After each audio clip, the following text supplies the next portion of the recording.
Chapter 96, The Forgotten Lord Part 2. Katie saw him strap the old box before lifting it up. It seemed like an antique box, old but not rusted. He would be leaving tonight to Valeria as they had spoken so that he could relay the message to Alexander. Seeing Malthus rub his shoulders and neck, she wondered if he was tired. Usually he was as quick as a cat, but since they entered the South Empire that wasn't the case. At night, Malthus left the house, turning himself to a ghost as he walked, seeing both the siblings asleep. It didn't seem like the witches were going to pull anything, and therefore he had decided to leave. The night was quiet and deserted, dark and cold. The townsfolk in slumber while his footsteps went unheard on the hard ground. His hands in his pocket, he walked away from the town. The closer he got towards the border of the South Empire, he felt his body entering exhaustion, his ghostly spirit turning into his human form. An owl hooted above him as he passed through the leafless tress. With his human form, reaching the West Empire would take time. Just as he took another step forward, he fell back on the ground with a thud. Grimacing with the impact, he landed on his back. He stood up quickly to see a shadow pass by from the corner of his eyes. No sooner he turned, he saw another one from the opposite side. Hearing the rustle behind him, he turned around to see a dainty-looking woman with an anxious expression. "Please help me," she whispered softly, but Malthus knew better than fall to the woman's trap. He had heard of how the black witches used their beauty to lure people before killing them. It was the most common method they used. Underneath the beauty lied the sinister intentions, and the witch would be a fool to think he would believe her. When Malthus pulled out the gun, the woman's expression began to change. Her skin turned dark and cracked like a land without water, soulless eyes staring at him with the elongated tongue out of her mouth. She laughed as her sister witch joined too, but the man began to shoot the women, and when one fell down the other turned out furious before slipping out of darkness.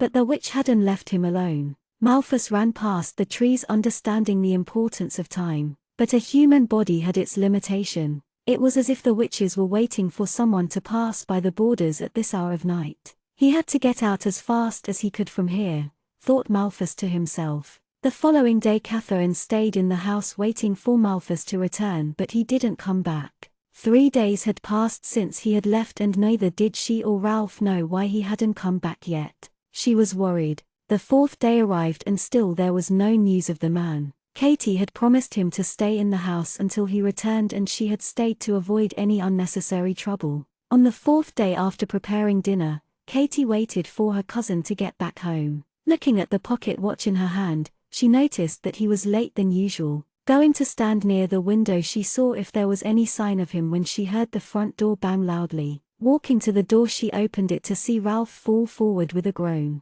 She tried supporting him and helping him sit, but he was too adamant. It was when she saw something sticking in his stomach and the blood on her hands that she realized that he had been stabbed. "Ralph, who did this to you?" she asked frantically, but his words came out in groans and gasps. "Please sit." She helped him sit straight up on the ground and went to get a cloth to clean it, but felt him stop her. "No, time, Kate," he spoke with great difficulty while gasping for air. Katie could already feel her eyes turn watery. "Who did this to you?" she asked, trying to help him ease the pain by taking the head cloth she had on her head to press it gently on his wounds. Ralph had been stabbed more than once, and with the amount of blood that was flowing he wasn't sure if had enough time. "Norman," he gasped. "The M marking isn't complete and is yet T to be completed. You need to remove D the link. It is in the mansion. Everything is there," he said, taking her hand shakily and smiling at her. "You need to survive." "Hide," Katie shook her head, tears streaking down her face. "I am not leaving you anywhere. We need to get your wound treated," she said, trying to remember where she could get medical help. "Go." She heard him breath his last words and she cried, "No. Please no. Please don't leave, Ralph." Her eyes blurred with the tears as she held his hand in hers. After wiping her tears from her face, Katie went to touch the wound and the knife that was still pressed into his flesh. Unfortunately, at the same time, a woman walking by caught sight of Katie touching the knife with a body lying dead on the ground. The woman screamed murder, out of fright that led to many of the folks around to gather around the house. More and more people crowded around the house, but none getting it. Whispers and hushed tone passed by them, denoting the woman in the house to be a black witch. Katie had been too shocked to notice the number of people who had gathered around the house. When the Mythwield's official guards came to see who was causing the commotion, they caught sight of a woman sitting near the dead body with blood on her hands. The Mythwield's officials were as reputed as their lord. One of them pulled her up, and when she refused to let go of her cousin, the guard raised his hand and slapped her hard across her face to silence her. Katie cried and begged to let her go, telling someone had killed her cousin, but there was none to support or believe her. She was all alone. She must have killed him. I heard she's a witch. Didn't you see her mutter the whole way while she was on the street? Another said, witches are meant to be burnt. Burn her. Burn the witch. Came the angry voices as opinions fueled one over the other, the mob turning a blind eye to the truth and facts, instead following each other like a herd of cows. Katie thrashed when the guards caught her,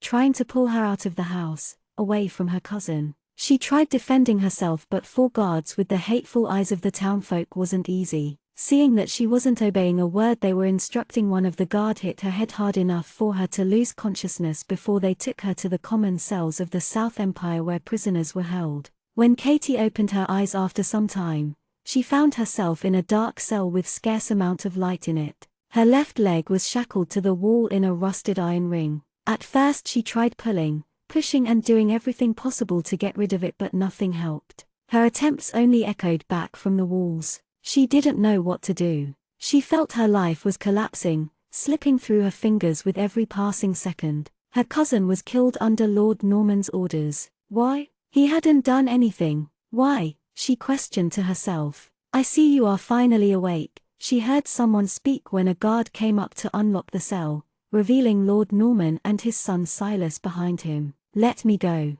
I didn't do anything, she said, making the South Lord laugh at her words, but Silas answered her. Of course, I know that, Catherine, he responded and sat on the stool in front of her which the guard pulled for him. Why? She questioned him. Why would you do that? We didn't do anything, we were minding ourselves. She questioned him for answers. Are you sure that you were minding yourselves? Silas asked her sweetly with an underlying cunningness. I don't think entering the restricted part of the library can be considered as minding your work. She felt heart rate drop at his words. The Normans knew about it. He knew that they were on the witch's case. You forget that this isn't Valeria but Mythwield, Lord Norman spoke. We run the South Empire with an iron fist. We get every report of what people do, he said, and when Silas leaned forward to go to smoothen Katie's hair she moved away from him. And your cousin had already turned problematic. If he had just followed through the plan we designed you wouldn't be in this situation, he said with an unhappy face.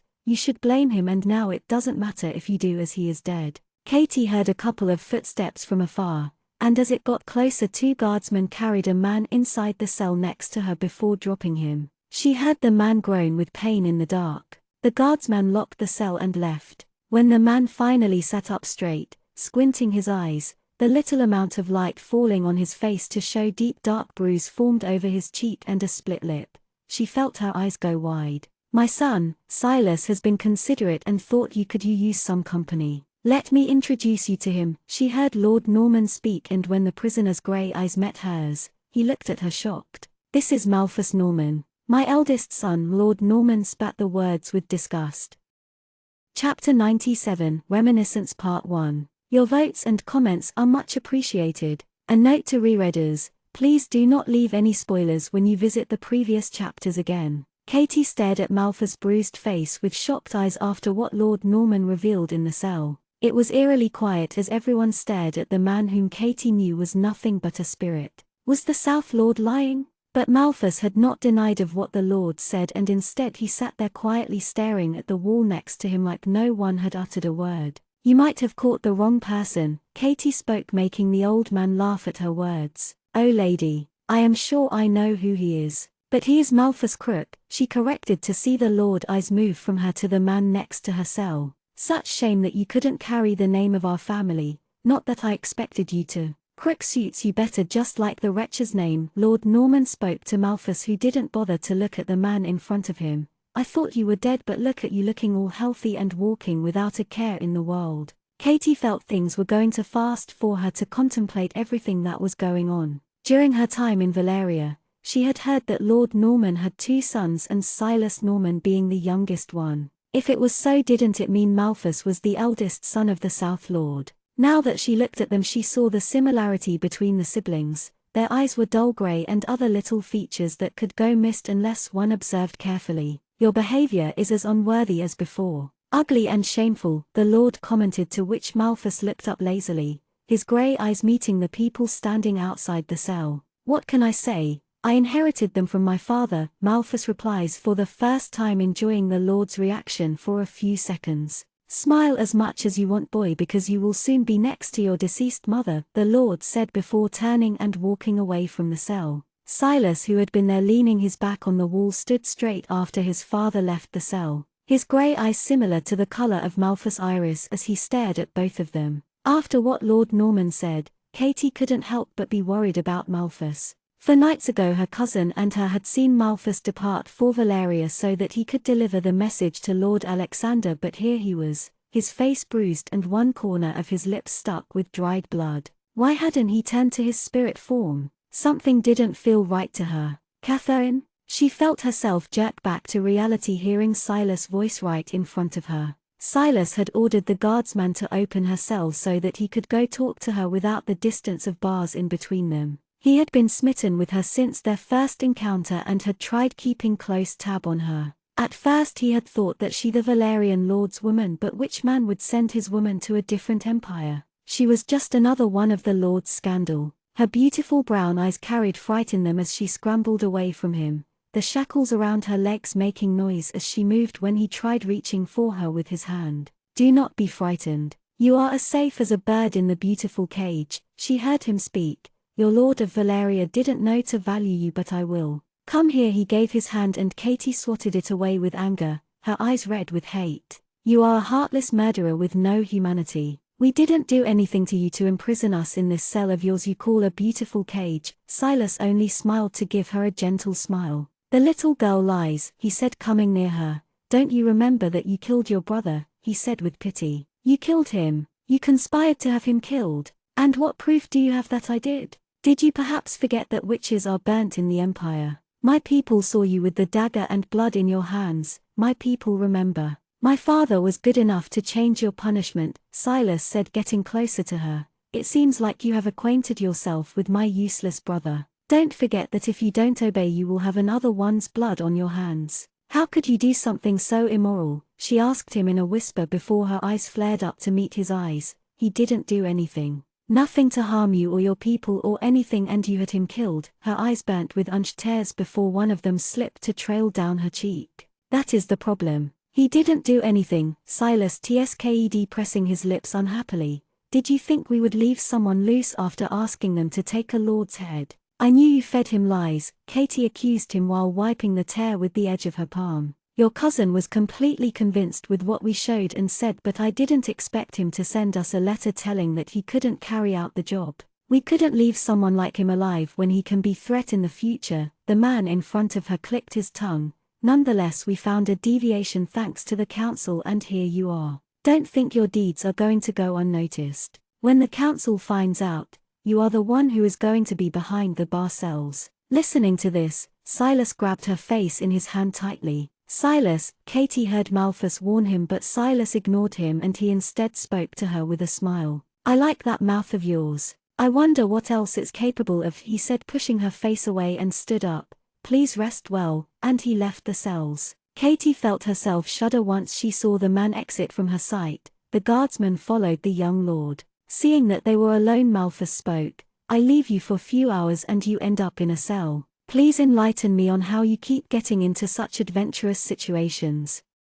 Chapter 98, Reminiscence Part 2. Malthus then asked, Are you all right? She bit her lips, feeling them tremble at his concerned question, and she nodded her head. Come here, Katie. He waved his hand through space in between the bars. The cell wasn't big, and therefore even with the short chains around her ankles that was fixed to the walls she could still crawl to where Malthus was. When she placed her hand in his, she felt him squeeze it gently. I am sorry for your loss. If you want to cry you can, little lady. He spoke to her in a certain gentleness that made her sniff, but she shook her head stubbornly. We all have to leave this place and go. We bring nothing, we take nothing. Think it this way. His time was written before birth and it was taken away. But to be taken in such cruel way. Why do people who offer kindness are the ones to suffer the most? She questioned in general. So many innocent people who were killed and are going to be killed. What have they done to deserve it? This is the world we live and this is how it functions. You cannot ask how and why because it is survival of the fittest. You only have to thrive, Malthus said, rubbing his thumb soothingly at the back of her hand before loosening it and letting it go. She told him about what had happened the previous night and what Ralph had said to her. I don't know if I am dreaming, she said, staring at the ground. 1 minute you are waiting to eat dinner and another minute you see nothing but crimson blood surrounding you, her voice ending into a whisper. Maybe we all are. You have a bruise, Malthus murmured, and she touched the side of her cheek that throbbed before flinching away. Did you get into a fight? I don't remember, she sighed softly. She had been shocked to see her sibling pass away in her arms that she didn't remember much of what had occurred after that. She mourned for her cousin silently, hiding her tear-streaked face from Malthus or the guards who walked past their cells. She had lost each and every one of her family whom she held dear to her. Everyone taken away by murder,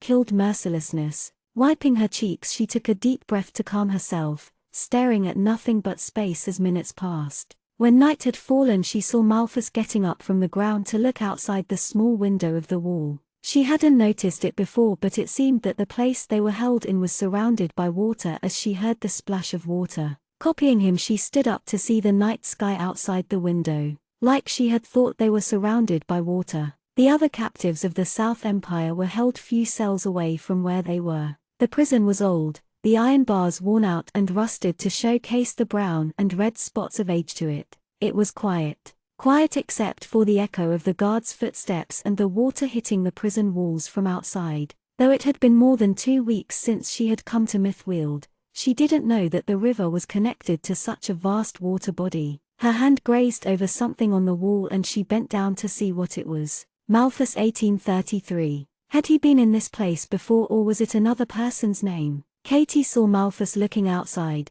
his unblinking eyes staring out of the prison, and it was then that she noticed that unlike her, his hands were shackled too. Feeling her gaze on him, Malthus spoke. Aren't you curious as to what they spoke? I am, Katie replied while going back to sit on the ground. It had been too much of information and events that had taken place in the last 24 hours that she was still processing what had happened. She had never been one to pry in others' lives, and knowing that Malthus wasn't one to reveal about himself or his family even in the past, she had kept quiet. And it didn't feel right to ask him, even though she had so many questions she wanted to ask him. With what she heard until now, it was obvious that Malthus didn't get along with his family, not his father or his younger brother. Now that she thought about it, she recollected the time when he had followed Silas when they had visited the church. He had been shocked that day. Malthus had died 13 years ago in South would mean that Silas, who was in his early 20s now, would have been really young at that time,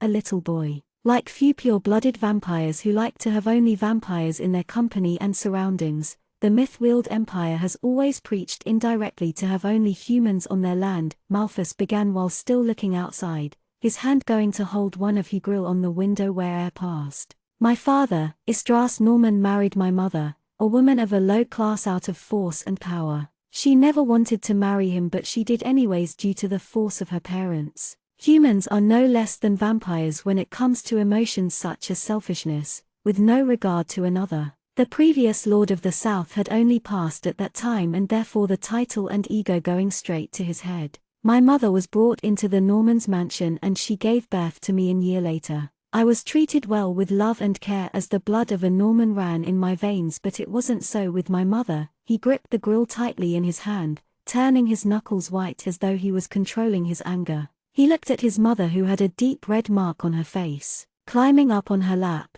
he traced his finger out of curiosity to see his mother smile. What is this, Mama? He questioned her with his dull grey eyes. A small scratch, darling. She ran her hand through his hair, combing it as she helped him get into bed in his room. How was your day? I heard from the butler that you sat on a horse today. The 5-year-old boy smiled at her brightly. I did, Mama. The brown one let me sit down. One day we will ride the horses together with Papa, and his mother continued to smile. Of course we will, she answered, tucking the blanket around him before they heard a noise outside the room. Sleep, my child. Good night. She kissed his forehead before getting up and walking outside the door. Malthus heard a crash outside and he moved his blanket. Stepping down the bed, he opened the door slightly to peek outside. He caught sight of his parents along with another woman who was clinging to his father's arm while his mother was on the floor crying. "Look at your pathetic self before pointing a finger on me, you wretch. A woman of no knowledge on how to behave in public. Stay out of my quarters and don't try to question me ever. Did you hear that?" his father yelled at his mother while taking the woman hanging on his arm to his room. Chapter 99, Reminiscence Part 3. A child is ignorant only until a certain age before maturity kicks in, thought Malthus to himself. My mother was a kind woman, a woman any man would value, but my father didn't. Instead he beat her and brought in other women to sleep with him as he had grown tired of her. It isn't that uncommon for an elite to have mistresses, but they usually do it away from their wives' eyes, but the Lord of Mythfield didn't care for it. I didn't know back then as to what was happening because my mother would never utter a word about it and my father would treat her nice in front of me. She passed away before I even turned 6, and my father remarried. I wasn't allowed to visit her funeral, or rather no one knew, he said, letting go of the grill. He forced my mother when he wanted to and let her go without a thought. It wasn't long that I saw for what people were. You end up growing to be cautious in such environment. Silas is your step-brother then, Katie stated to see him nod. He is. He was such a good little boy, but I guess it doesn't take much time for a bunch of rotten apples to affect a good one, he said, remembering the time in his South. She saw him smile gingerly. He then continued to speak. My new mother was the definition of stepmother. Silas and I were treated differently, but I never cared much. Now that I think about it, I didn't have a reason to stay, but I'm glad that I did. It was only after few years that I found that my mother didn't die out of a disease or of illness. She was let to be raped continuously by other men before she herself took her life due to the mental and physical pain. Katie was utterly shocked. She didn't know what to say or how to react to what he just said. Lord Istras Norman had allowed other men to his wife, his son's mother. She felt her hands ball into fists. How could a man let his wife be subjected to something so cruel? The pain the woman must have gone through was something unimaginable. She caught sight of the glimpse of emotion swirling in his eyes when he looked at her before turning away. As he said, the Normans rule the Mythfield Empire with an iron fist. I knew that my father would not pass his lordship to his sons until his last breath, therefore I devised a plan enough to pull all the necessary proofs to subject him to a trial in the council for what he put through my mother, but time is not always on our side and he caught on what I was trying to do. I fled, but the guardsmen caught hold of me, imprisoning, but I ran again, away from the mansion and people who knew me. Do you think that he sent the witches after you? She asked him, at the possibility, to which he hummed. Maybe. After all, he wasn't forgiving, and seeing the disappointment of me still alive seems like he did. The only sad part is that the documents which had proofs was lost or was retrieved back by him after the massacre took place the night your parents and I died. He sighed in disappointment. Frankly, I never wanted to step on the land of Mythfield again. I am sorry for putting you in this position, Katie apologized sadly. If it weren't for me, you don't have to take the blame for anything, Malthus interrupted her. I wasn't aware that the witches would be waiting to welcome me to their house. After few minutes, Katie asked him, will Ralph be given a proper burial? The townsfolk will, seeing that he was killed by a witch. Why didn't you turn back to your spirit form? Why aren't you in your spirit form? I think I have turned back to a human. She heard him drawl, and seeing her open her mouth, he said, you see, I am not able to go back to being ghost and am in quite a pickle since they got me here. Welcome back to being human again. Thank you, but no thank you. I want to get back to my spirit form than being stuck in this place. I don't know what my father has done with the witches. Every place has been cursed like a little trap. They heard footsteps from the other end before 2 guardsmen came with 2 plates, sliding it into their cells and going to stand with their back facing them. The food looked stale on the plate, and even though her stomach growled, she didn't touch the food. Malthus didn't speak after the guards stood outside their cells. Katie took the glass of water which was placed with the plate to rinse her hands. Once the guards went away, Katie spoke. How did you escape last time? There was a tunnel that led to the river, but they have sealed it, believe, he replied as he laid down on the hard floor. Ralph spoke about the marking to be incomplete. If what he found out was true, then you need to get into the Lord's mansion. Silas seems to be infatuated with you, he pointed it out. You want me to use him? She whispered, furrowing her eyebrows to see him nod. Yes. When time calls, a woman is as good as any lethal weapon while playing the dirty game of chess. Chapter 100, Alone Part 1. Katie wasn't sure if she could use her womanly charms to get the information about the witches from Silas after hearing Malthus' suggestion. Though it seemed like that was their only option, she was uncomfortable with the very idea, and the more she thought about it the more uneasy she felt. It was hard to digest all things that had happened in 24 hours of time. She had lost her last family member, imprisoned in the cells of the South Empire, and Malthus was the eldest son of the South Lord. She couldn't believe that families could hurt their loved ones, ones that were related and bound with blood. She had glanced few times towards the man in the next cell out of concern. Though he had his eyes closed, she doubted that he was asleep. The pain and anguish he would have gone through during his time with his family made her heart ache. The pain of losing a mother and his father being the reason was something she was still trying to settle her thoughts with. It was disturbing, so disturbing that it made her wonder how could a husband subject to the woman he vowed to love until death parted. Men like him didn't deserve to live, but there he was living his life with luxury while inflicting pain on innocent men and women's lives in his empire. The rest of the night had passed by in silence, with her hand clutching the pendant that was around her neck. By morning, both Katie as well as Malthus were tired due to the lack of sleep. Malthus had been giving her words of advice on how to persuade Silas, as he knew about his family's habits and nature. She later found out how the names on the graves appeared when she asked Malthus, "Your grave was built on orders of Lord Alexander, as you were killed in the massacre along with my parents, but how do the names appear when there is no one who knows the dead person's name?" She had been curious about it for a while now.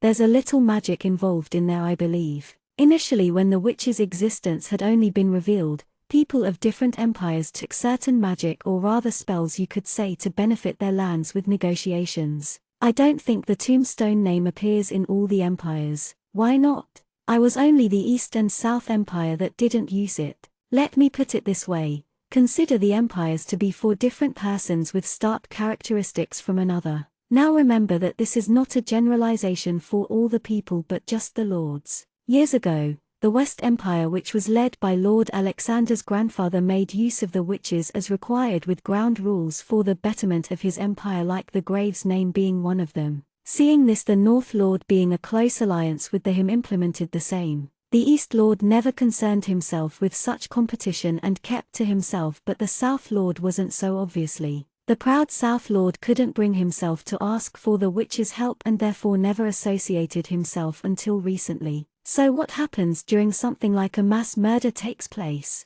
They are dumped together in the deep forest, just like animals decompose to go back to the ground. When Lord Norman walked in with 4 men following him behind, one of the men opened their locks and got into Malthus' cell. Lord Norman then spoke. "Where is the documents, Malthus? My men searched in the location you said, but they found nothing." "Maybe they didn't search the place completely," she heard Malthus reply, making his father angry. "I know what you're playing at, and you better give me the right details this time. I told you that was where I last left it before you sent people after me. It's an old document, so it shouldn't matter, so why not let us go? Neither she or I are of any use. You know well the importance of what it had inside, so open your mouth and speak the truth, you worthless piece of son." "Perhaps I have to approach the woman here for answers." Malthus' eyes narrowed at his words. "Don't you dare. She has nothing to do with my. Are you attached to this peasant here? At least she'll be of some use now." Saying this, Lord Norman turned to one of his men,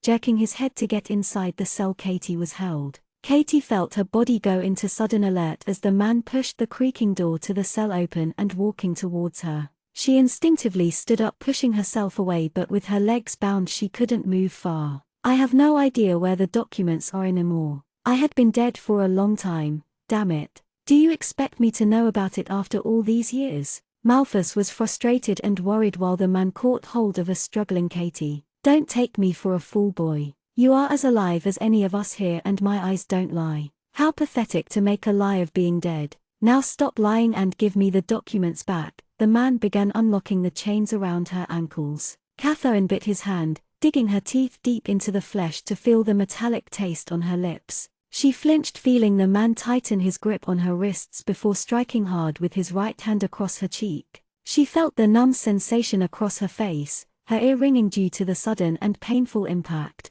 Her muscles throbbed as her senses began sinking in. Still not ready to speak, the Lord asked in a bored tone and then ordered his man, her. She felt her heart drop at his words, fear striking her mind and body as she screamed at the man to get away from him. Before the man could get his hands on her clothes, Silas stepped in, who had only got into the prison. "Stop it, Leroy. That's enough." Chapter 101, Alone Part 2. The man followed the order, stepping away from the woman as the young lord went to stand in front of his father. "I don't think you understood, father, when I said I want her. I don't want anyone touching or harming her unless I order them to. I will find you a better bride, Silas, rather than this peasant. You know well I do not approve anything low for my family. It has always been the best and will continue to be so," Lord Norman stated, gauging the filthy-looking woman on the ground now, who was shaking with fear. "Of course, father. I haven't forgotten the values you've taught me, but I would appreciate it if you wouldn't do anything to her without my knowledge. Malthus doesn't have any information on the documents you're speaking of, so why not end this here, father?" Silas asked with a sigh. "We have other important things to do that waste our time here." Lord South patted Silas' shoulder and then turned to look at his elder son with a smirk. "Do you now see why he is my son and you aren't?" "I do. After all, birds of same feather do flock together, and I am glad I am not." Malthus spoke with no remorse in his voice. "Only a spineless man would resort to such low deeds." Lord Norman stepped into his cell to go stand in front of him. "I wasn't successful last time because I sent someone else after you, but this time I'll do the job myself. I regret wasting my time trying to father you. I don't think anyone has to try being a father, because when you are one you don't have to try, but expecting it from you would be too much." Malthus laughed dryly, provoking the man. The next few seconds, Katie saw everything happen in a slow motion. Malthus talking to the Lord and he smiling until the Lord unsheathed his sword and ran the slender sliver blade right through his stomach, making him gasp in pain. "No!" Katie screamed. With her feet free now she ran towards the other cell, but Silas held her back. "Let me go." She pushed him away with force and got into the cell Malthus was, who was now on the ground, his face contorted with pain as he clutched his stomach. She quickly went to sit at his side, not knowing how to help him as he groaned with pain. "I promised you that I would send you where your mother was, didn't I? Dump him when the sky turns dark." Lord Norman gave his sword to one of the men. Silas looked at his brother, gasping for air, his body turning fragile with every passing second. He saw the woman turn towards him with tear-filled eyes, but he did nothing to worsen or lessen the pain. Instead he stood still like a statue, blood spreading through the faded shirt like fire in the dried forest. "Silas, where are you?" "Silly, I am here. What are you doing there on the tree? Come down." His brother smiled at him warmly. Silas felt fragments of his memory piece through his mind, memories he had forgotten. He clutched his hand in anger. It was all Malthus' fault. If he had never left, things wouldn't have turned this way, he thought to himself. When he looked at him again this time, their eyes met and his eyes widened to see the smile on the dying man's lips. His father walked out of the room, placing his hand on his shoulder and taking him outside. "Katie," Malthus smiled at her, a smile that she had never seen before, one that was kind and warm. "Can you help me sit up?" "Why, yes, of course," she answered, helping him lift himself up from the ground and guiding him towards the wall so that he could support himself. What do I do? How do I help you?" "Sit with me, lady. That will be more than any help I'll be needing," he replied, taking a deep breath. "Out of all the place, I never imagined to die here. This was the last place I thought of. I must be really fortunate to defy death once and come back again. That's what happens when you cheat, death. I am sorry for putting you through this. If Alexander hadn't made you come with me and if I hadn't sent you to Valeria, this would never happen. My wish to deliver a message has costed you your life," she cried, and he shook his head. "You forget that you were the one to give me a life the second. If it weren't for you cleaning my grave," she interrupted him to continue what he was going to say. "And placing the flowers that you're allergic to." They both laughed and she then sniffed. "I feel light-headed and sleepy." "Too sleepy," she heard him murmur with his eyes closed. Malthus." Her voice trembled when she called his name. "Did he? Do you know, Katie?" he then said, opening his eyes to reveal his grey eyes. "I'm glad to have met you. glad that you were the one to wake me up from death and put me right back." How ironic. Katy blinked back her tears, hanging to every word he said to her. "For an odd reason it is quite troubling to see you cry, little lady. I need to tell you something, come closer." When she was in front of his face to face, he leaned to speak to her. "I wanted to try this before I died," he whispered to her and placed a light kiss-like air on her lips before pulling himself away and leaning back on the wall. Katy felt shocked, her teary eyes wide due to the action. "You don't need to go to the mansion. Be selfish and save yourself, escape from here," were his last whispered words. Her lips trembled seeing his lifeless body with no soul in it anymore, his face peaceful, and she broke down into tears. With shaky hands she closed his eyes. She cried sitting next to his body, until there was no more tears and her energy drained. She was in a land she had no one, knew no one. She felt utterly alone, as though the shadows that was casting down the sinking sun was engulfing her in a cocoon. It was past noon when the man named Leroy came back to take Katy to the mansion on the Norman's orders. Katy knew it was better not to struggle this time than have her muscle tear any more than it was now, as it already felt swollen. Saying her final goodbye to Malthus, she followed the man.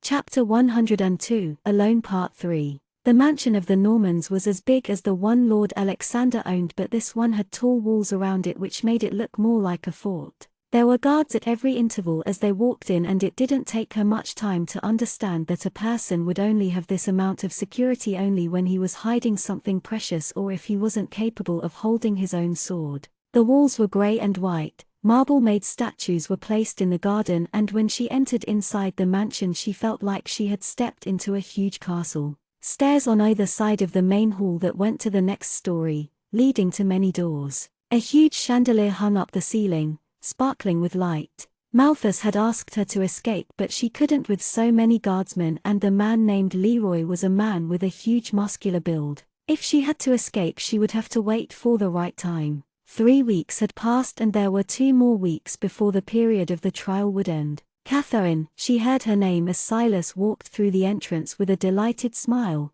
"You can leave, Leroy. I believe I haven't been a good host to you and decided to move you to a comfortable space." "Follow me," he said, and Katy followed him gingerly. When they came to stand in front of a particular door, she saw a red-headed maid quickly make her way to open the door for them. "This will be your room and this one will be assisting you around the mansion," he said, pointing towards the maid who had her head bowed down. "I hope you like the room, not that it matters, as soon you will be sharing my bed. If it's not to your liking I can get it changed," he said, but not a single word passed through her lips. Seeing her hesitance, Silas waved his hand for the maid to leave them alone, and when they were the only ones in the room with the maid closing the doors behind her, she felt herself take a step back when the man took 1 step forward. "Do you know how long I have been waiting to have you here in the mansion? So many sleepless nights trying to find you, but here you are now. I will give you everything you ask for and keep you happy here," he said, closing the distance between them and snaking his hand around her waist ready to kiss, but Catherine pushed before her hand raised up instinctively, leaving her handprint on the man's face. He twisted her arm painfully. He then caught hold of her face in a tight grip, pressing his fingers over her cheek, making her groan in pain. "Ah, don't touch me. I knew you were a feisty one and would need a little training, but don't worry, once I'm off work I will turn your disobedience to obedience.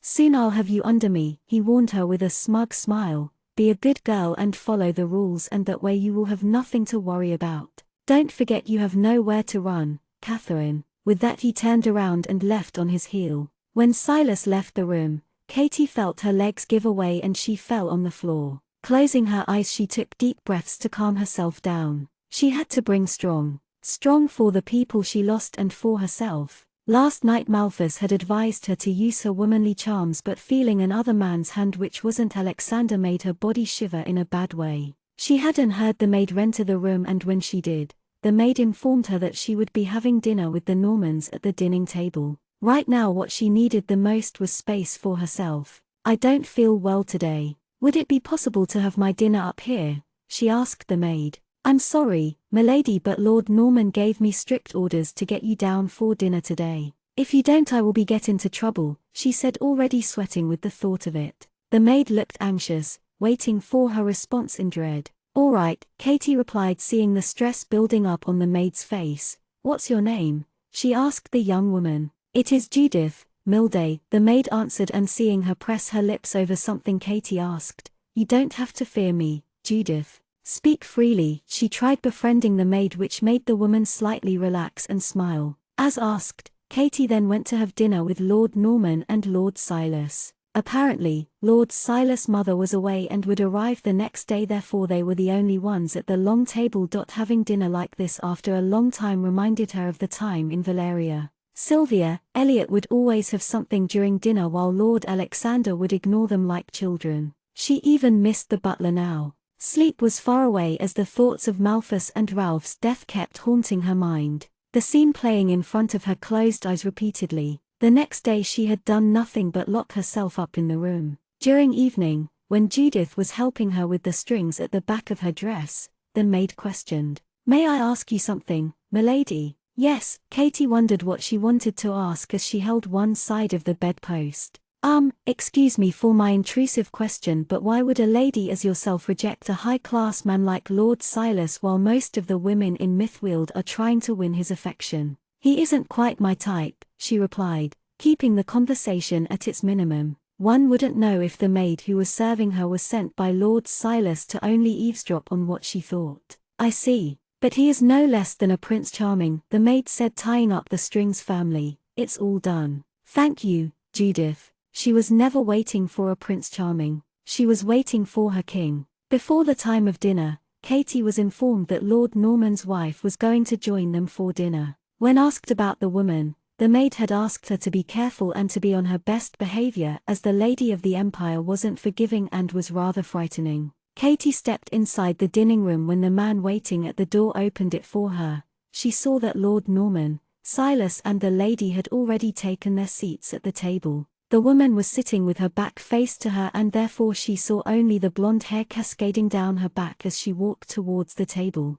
Seeing that the butler had already pulled out a chair for her in front of the lady, she went and sat down before the seat was pushed in. When she looked up to see the lady of the South, she felt the air being sucked out of her lungs. She could hardly believe her eyes, and beating of her heart only increased. It must a coincidence, she told herself, trying to stay calm. The woman had the bluest eyes she had come across, and when the lady smiled she felt the color of her face drain. She was the doll that she had found in Mr. Weaver's house.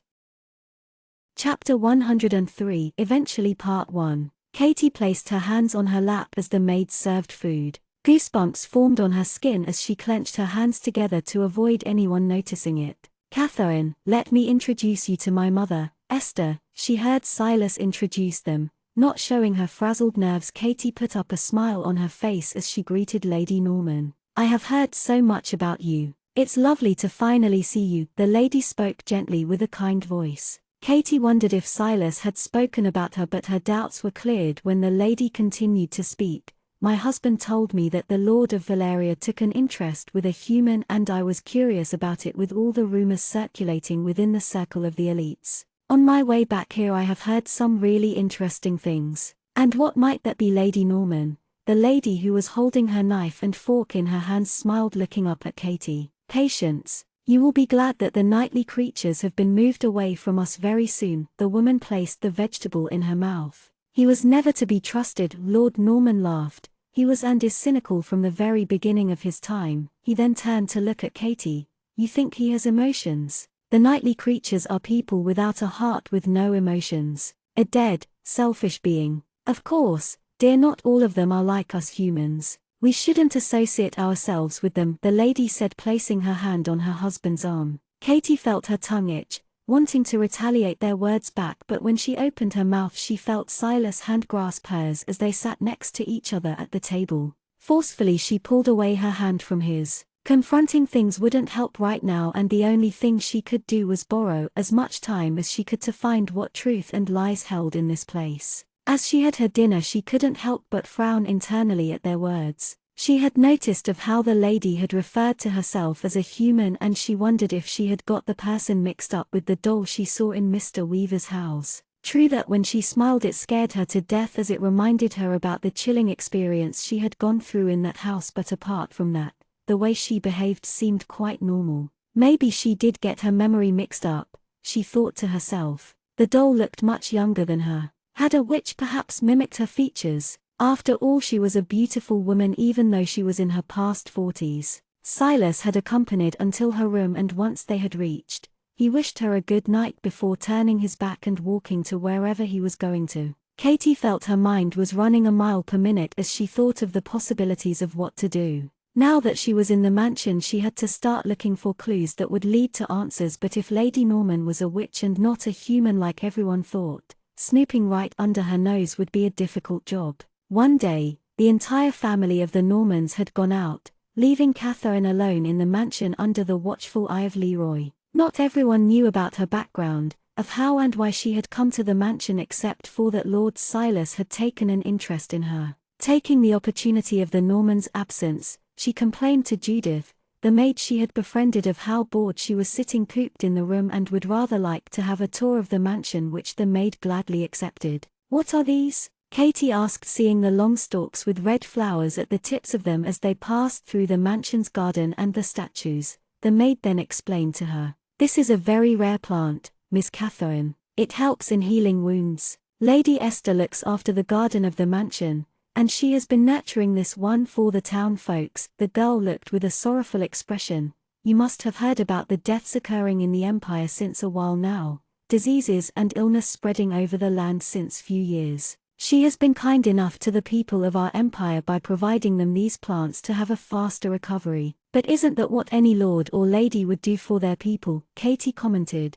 stepping back inside the mansion. "You are right, Ms. But Lady Esther has been very giving all these years. She goes to the town to check the condition people are in instead of sending others, giving them food and shelter." Katie hummed in response. Looking around, she saw that the guard named Leroy wasn't around them anymore. "Do you know music? Let me show the young master's composition room," she said, taking her up the spiral stairs. "This side of the mansion belongs to Lord Silas and he is very particular about visitors, but knowing he likes you, it shouldn't be a problem. Who knows, he might thank me for getting you acquainted with his interest," the girl said thoughtfully, and Katie gave her a tight smile. Her cheeks hurt with the constant smile she had to keep on her face. With what she had to hear, the maid had only praises for the Normans, which included Lord Norman. When she probed about the elder son of the Normans, the maid had no idea about it. Rather, she said Lord Silas is the only son of the Normans, which didn't quite add up, especially when she said her family had been serving them since 4 generations. When they reached the room, the maid got called by the butler due to some work and she left saying she would be back in few minutes. The room was clean and didn't have much except for a grand piano at the center of the room, with few sheets in place. Stepping out of the room, she closed the door and began walking ahead to see another door. Seeing that there was no one, she turned the knob of the door and got inside to feel her eyesight momentarily diminish. Unlike the previous room, this one had a rustic decor made of woods and it looked like it hadn't been used for a very long time. She noticed a bed at the far end and next to it was a broken mirror. The windows were covered in cobwebs and it didn't take her much time to know that the room belonged to none other than the eldest son of the Norman, Malthus. A picture frame sat at the desk and Katie picked it up before cleaning it with her dress to remove the dirt to see a woman with a smile, hugging a little boy in her arms. His mother was beautiful and she wondered why Lord Norman would do something so horrific to his lovely wife. He had married Lady Esther after his first wife's death. Did she have anything to do with it? She found it suspicious because the timing couldn't be a coincidence. Perhaps Lady Esther was a witch who had swayed Lord Norman and later tricked him for her advantage. It felt like the maids were brainwashed into thinking nothing but good about the family. Not one speck of complaint or fault. Wasn't that strange? And the woman was too good to be true. The way she saw with her eyes and the way she spoke didn't match. It was a plausible theory. Her cousin had spoken about answers being here, but what if he meant Lady Esther was the answer for everything? Sighing, she looked around to find an upright piano in the other corner which almost went unnoticed by her. The keys had turned dull in color and when she pressed the white key which exhaled a tone out of it. "Malthus Crook and his mysteries," Katie said, looking at the objects in the room. Her eyebrows furrowed, seeing 2 chains of similar pattern that had circle with triangle lying inside it. Hearing the sudden voices outside, Katie picked the chains to place it in her dress and quickly got out of the room. Hoping that it wouldn't be like the time she had entered the library, she went back to the piano room the maid had first shown her. When Silas got inside the room, His eyes went wide before anger took place. Judith said I could come here. Get out of the room. Silas interrupted her, anger and irritation surfacing his grey eyes. I am sorry. Katie bowed and sprinted out of there, back to her room.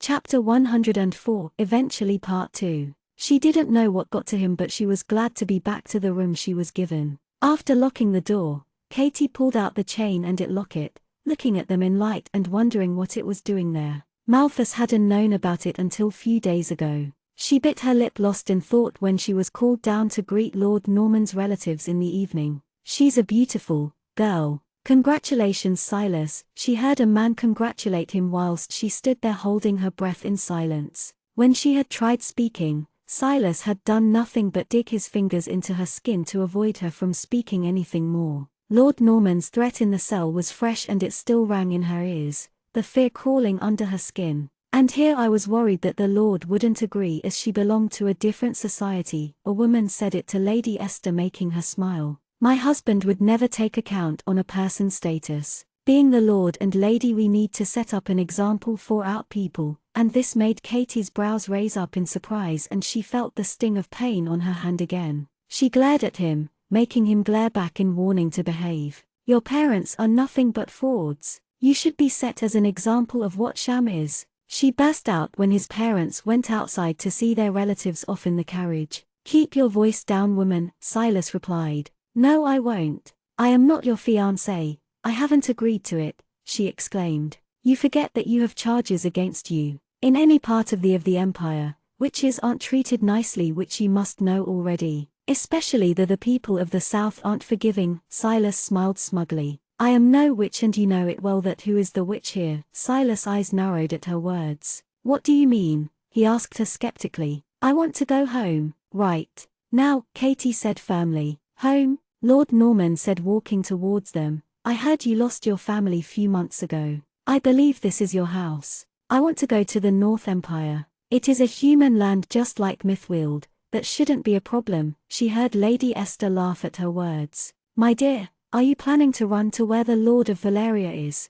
Lady Esther asked her with a smile. And what if I am? She stared back at the lady. Girls like you are foolish little children, wasting your lives on something so useless and behaving rash while not listening to what the elders have to say. The elites will always choose capable and potential partners of their same circle. Don't you know we have been considerate in taking you into our house? What are you getting at? Katie asked her, to which she called the butler, asking him fetch the newsletter. Read this in your free time. She placed her hand on Katie's shoulder and then walked away with her husband. Switching her gaze from the Lord and Lady of the South, she looked at the newsletter she was given. When she looked at the newsletter, she felt her heart drop reading the first heading of the page. Lord of Valeria engaged to Lady Barton. Lord Alexander has finally decided to settle down with Lady Caroline, who is the businessman Mr. Barton's daughter. The couple have decided to get married next month once the trial ends. This will also be a peace truce between the vampire and humans. Katie stopped reading any further to look at the picture of Lord Alexander and Lady Caroline holding each other intimately, with a ring on her finger. She breathed in and out carefully as she felt her eyes burn, blinking back the tears from any of them falling down. Without another word she went back to the room, locking herself there. They were engaged. Lord Alexander. All this time when she was in the South Empire, not once had he tried to get past a message to her. He had promised to come visit her, but 3 weeks had passed and there was no sign of him. Alex, she whispered as a traitorous tear slipped past her eyes. She could feel herself giving up. She was alone and the loneliness was only consuming her while she fought the battle alone. They would be getting married. She recollected something Dorothy had said. I heard Lord Alexander is getting engaged to Lady Caroline. No, she wouldn't believe it until she saw it for herself. Not unless the words came right through Alexander's mouth. Suddenly Katie remembered that before she left for the South Empire, Alexander had asked her for a favor. No, not a favor, but something he asked her to do if things turned out to be worst. If ever things turn dire, I want you to use this, he said, picking up her pendant in between his fingers, and she looked down to see the blue stone in it. It wasn't just a pendant when you gave me, was it? She asked to see him smile. I'm glad you're catching up with my thoughts, he said, to open the locket into two halves to find a rose petal in between it. This, Katie trailed looking at the blue petal which was from the rose Alexander treasured. "Burn this for me," he said, pushing the strands of her hair away from her face. "Can you do that for me?" "Yeah." She now tried opening the locket with her fingers, but it didn't open up. Trying to find the little opening, she ran her nails around the stone. Getting up from the bed, she started rummaging the drawer for a sharp object but didn't find it anything except 4 pins. How could she burn the petal if it wasn't opening? She made an exasperated noise and picked up the chain again. Suddenly an idea formed and she pulled out the chain she had picked from Malthus' room, which she had hidden under her bed. The locket was smooth and sharp, and using it she successfully got it opened. Taking the petal out delicately, she threw it into the fireplace, seeing the fire burn brightly until the petal turned to nothing but dust. Going back to the bed, she saw the pendant lying one over the other after she had cracked open the locket. She felt a self-realization form seeing the way they overlapped each other. It was never a triangle. It had nothing to do with the triangle because it was a pentagram from the beginning. The book spoke about 5 sides, and to form a pentagram it took 5 sides. One of the dark, one of the white, one of the innocent and one of the witch. What is the other one? She questioned to herself. And if dark and white refers to witches here, why was the witch mentioned again? Going to stand in front of the window, she tried having a better look at the town, but she could only see a part of it. All this while the witches were only performing massacres, but this time it looked like they were planning something big and destructive. Just as she was lost in her thoughts, she heard a sound of flapping of wings outside in the dark, startling her as she narrowed her eyes to see if it was a bird. When a bat came flying right towards her, she ducked down and saw it wait outside, flapping its wings before it dropped a little scroll of paper and vanished behind the trees. Quickly picking up the paper, she unrolled it to read the message written inside it. "We'll see you soon, L." Hearing the knock on the door, Katie threw the paper into the fire and hides the chain in her clothes. "Miss Catherine," she heard the maid call out for her, and when she finally opened the door she smiled at the girl. "What is it?" she questioned her like nothing was wrong. "The young master said you didn't have dinner and therefore asked me to bring you dinner," she said, pulling the trolley, who was followed by Leroy. "How thoughtful of him," Katie murmured. Chapter 105, eventually Part 3. She caught sight of Leroy looking at the window first, then his gaze lingering towards the fireplace before settling right at her. Though the maid was assigned by Silas, it didn't feel like Leroy was assigned by the same person. The guard worked for the Lord directly, following his orders, and one of them being keeping an eye on her. Once he had done his necessary inspection, he left the maid and her alone. "Lord Norman and Lady Esther asked me to inform you that we will be having a ball tomorrow in the evening and that you will have to stay here and that your presence wouldn't be required," she heard the maid speak as she ate her food. "A ball? What kind of ball?" she asked the maid. "Just the usual ones where the elites gather together with the humans, the knightly creatures of council and lords." "Where? Lords?" Katie interrupted her. "Yes, lords, Miss Catherine. They are the high part of the social class, aren't they?" she asked, confused. "They are." Katie felt hope flicker in her eyes as she nodded her head.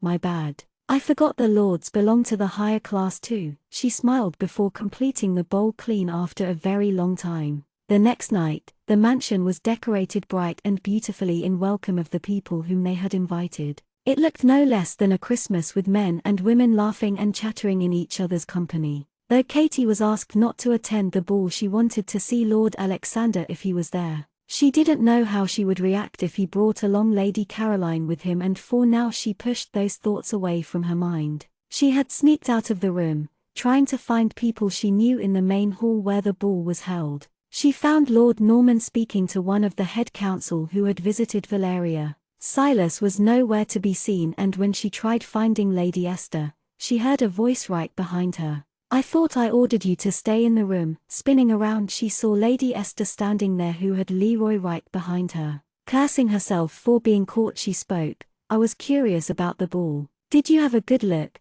The lady tilted her head in question. "Yes. I will be going back now." She gave her a pressed smile. "Of course, dear. Leroy, please accompany this one to her room." "Thank you." Her voice chimed sweetly, and the guard caught hold of Katie's arm, dragging her away from the hall and towards her room forcefully. "Ouch! I can walk myself." She tried prying his hand away, but the man's hand was no less than a metal. "Leroy, stop manhandling the woman," Silas ordered the man from down the stairs. I will handle it from here, he said, walking up the stairs. Lord Silas, your mother, the guard began, to which Silas held up his hand. Is the language difficult to understand? I said I will take it from here, he said it with a ghost-chilling smile. Catherine and Katie followed him to see Leroy still stand there for a few seconds before turning back and going down the stairs. As they walked past her room, Katie wondered where they were going. She followed him, walking through the corridors. He led her inside a room which had no lights, walking towards the racks and stacks of books there. What is this place? My brother and I often enjoyed making tricks in the mansion, paths that would lead to different parts of the mansion which no one knew about. No one knows about. This is one of them, he said, pulling the lamp down, due to which the walls moved apart to lead to an open passage of space of a bridge. But why are we here? Katie asked him, confused, to which he sighed. He was right. You are a question bank. You will have to go from here by your own. I don't want anyone questioning where I was, Silas said, stepping away for her to walk through it. Did this mean he was letting her run away from the mansion? The locket she had picked up was still in the room. I have few things to pick up from the room. To be clear, you are supposed to be back in an hour or I will hunt you down and skin you alive, he threatened her before closing the gateway. Wait, she trailed as the walls closed and she felt the drizzle of water and wind in and around her. It was a cold night, the sky dark except for the occasional lightnings in the clouds to show how grey the clouds were.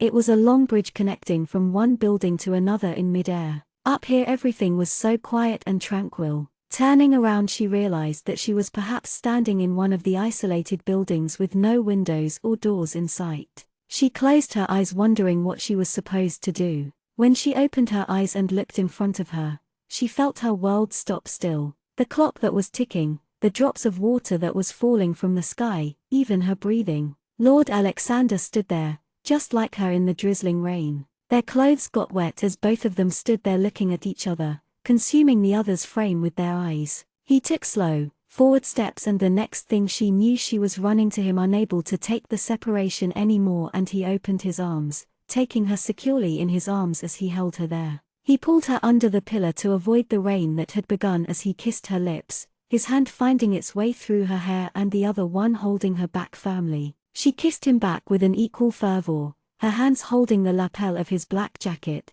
scared that he would vanish if she opened her eyes. She felt him push his tongue in her mouth, to meet hers while his hands slid up her waist, pushing her against the wall without breaking the contact. The kiss was desperate and equally passionate, with his lips finding its way to her jaw and neck. Her cheek rested against his chest while she tried catching hold of her breath in his arms. I missed you, she heard him whisper above her head, his hold tightening around her. I missed you too, she replied, hugging him back as she smelled him through his shirt, a scent she had grown comfortable with. She realized that it didn't matter if she didn't have a place which she used to have, because this is what home felt like. He was her home. I thought you weren't going to come to see me because of your engagement to Caroline, she said softly when he stepped back to look at her. It looked like I was one of your piece of pawn in this game of chess. Her eyes strayed away from him when she said it, sadly wondering if it was true. Silly fool. The engagement is a false alarm, so don't concern yourself with it, he murmured warmly with a smile as he tucked a piece of hair behind her ear. You are my valuable queen in this game of chess. And I love the queen too much to sacrifice her. Her eyes snapped up to look at him. Lord Alexander never said anything directly, but his words always conveyed what he wanted to say to her. You have a small bruise, he said, touching her cheekbone with his fingertips. When did you receive it? He asked her casually, like it wasn't nothing to be worried about. 4 or 5 days ago, she had gotten used to seeing her face with the bluish-green mark that she had forgotten about it. Hearing this, Alexander smiled wide, but his deep, dark eyes said completely something else. The list keeps growing, he murmured to himself.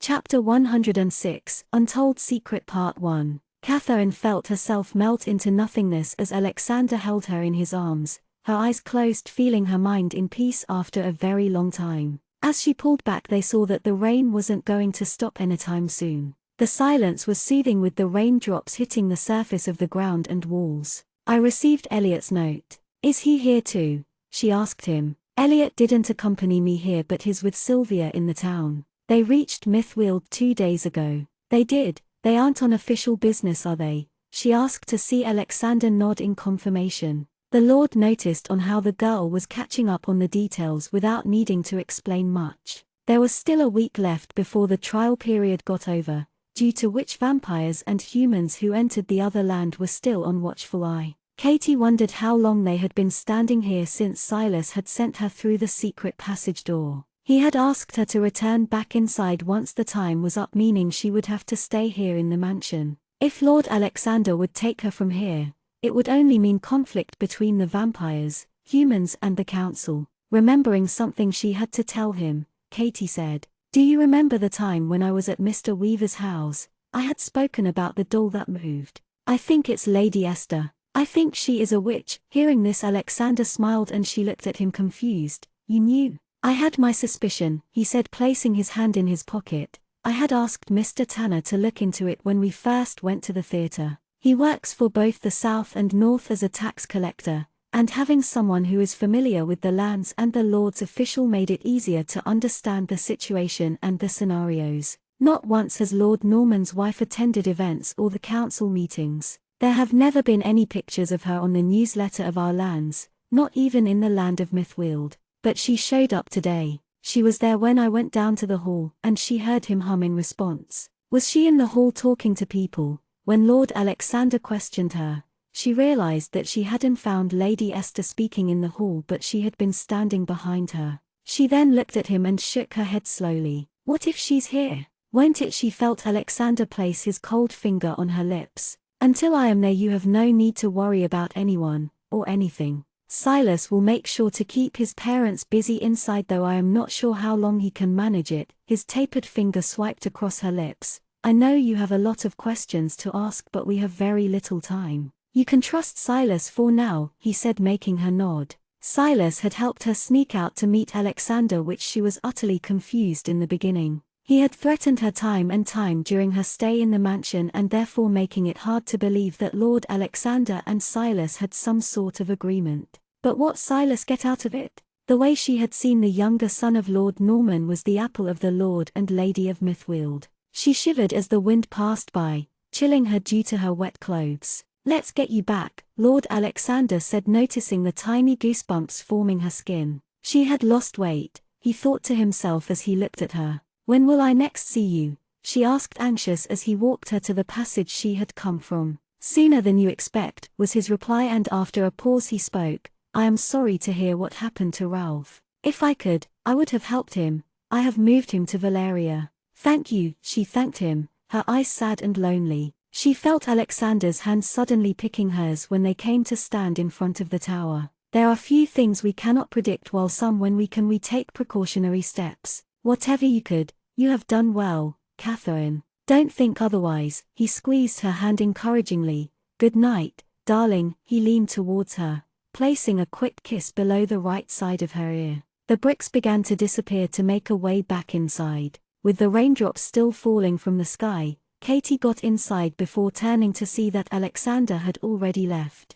After the ball was done, few guests stayed while few left the Empire. Katie hadn't bothered to close the window as it rained, letting the sprinkles of water fall on the floor. She felt safe knowing that Lord Alexander was in Mythweald. She wanted to talk to Silas, rather she had questions which she needed answers for. Instead of asking one of the maids to fetch the young lord, Katie decided to go find him herself. She didn't believe the maids as they were too loyal to the Norman family, and she didn't know why, but sometimes Judith, the maid, seemed to be giving Lady Esther information of what she did even though she was assigned by Silas, and being careful never hurt anyone. The candles were blown out, the corridors slightly dark. Making sure no one was around, she knocked Silas' bedroom door. When he opened the door, unlike other times, his expression didn't read anything vile or irritated. As though he was expecting her, he opened the door wide to let her in and locked the door carefully. Ready to ask questions, she opened her mouth to only get her arm grabbed roughly towards him.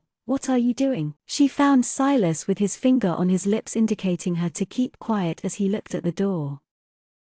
Chapter 107, Untold Secret Part 2. He quickly made his way to his desk and began writing something on a paper which, when Katie peeked, read, "Follow my lead," to which she raised her brow in question, wondering what it was about. Silas walked towards the door, his footsteps not making a single sound which usually clacked across the floor of the mansion. In a swift movement, he turned the two knobs of the doors, unlocking to show the maid who attended Katie standing there in front of the door. "Master Silas," she bowed her head. Katie had made sure to be discreet when she had walked towards Silas' room. She had been careful with every footstep, keeping her ears sharp for any sounds. Looked like her gut feeling was right about the maid. No matter how merry of person she appeared in front of Katie, the girl wasn't what she posed. "I don't remember asking for anyone at this hour of night," Silas questioned the girl, his grey eyes fixed on her. "Forgive me, master. Neither the other maid serving you or I received any order of Miss Welsher attending you tonight."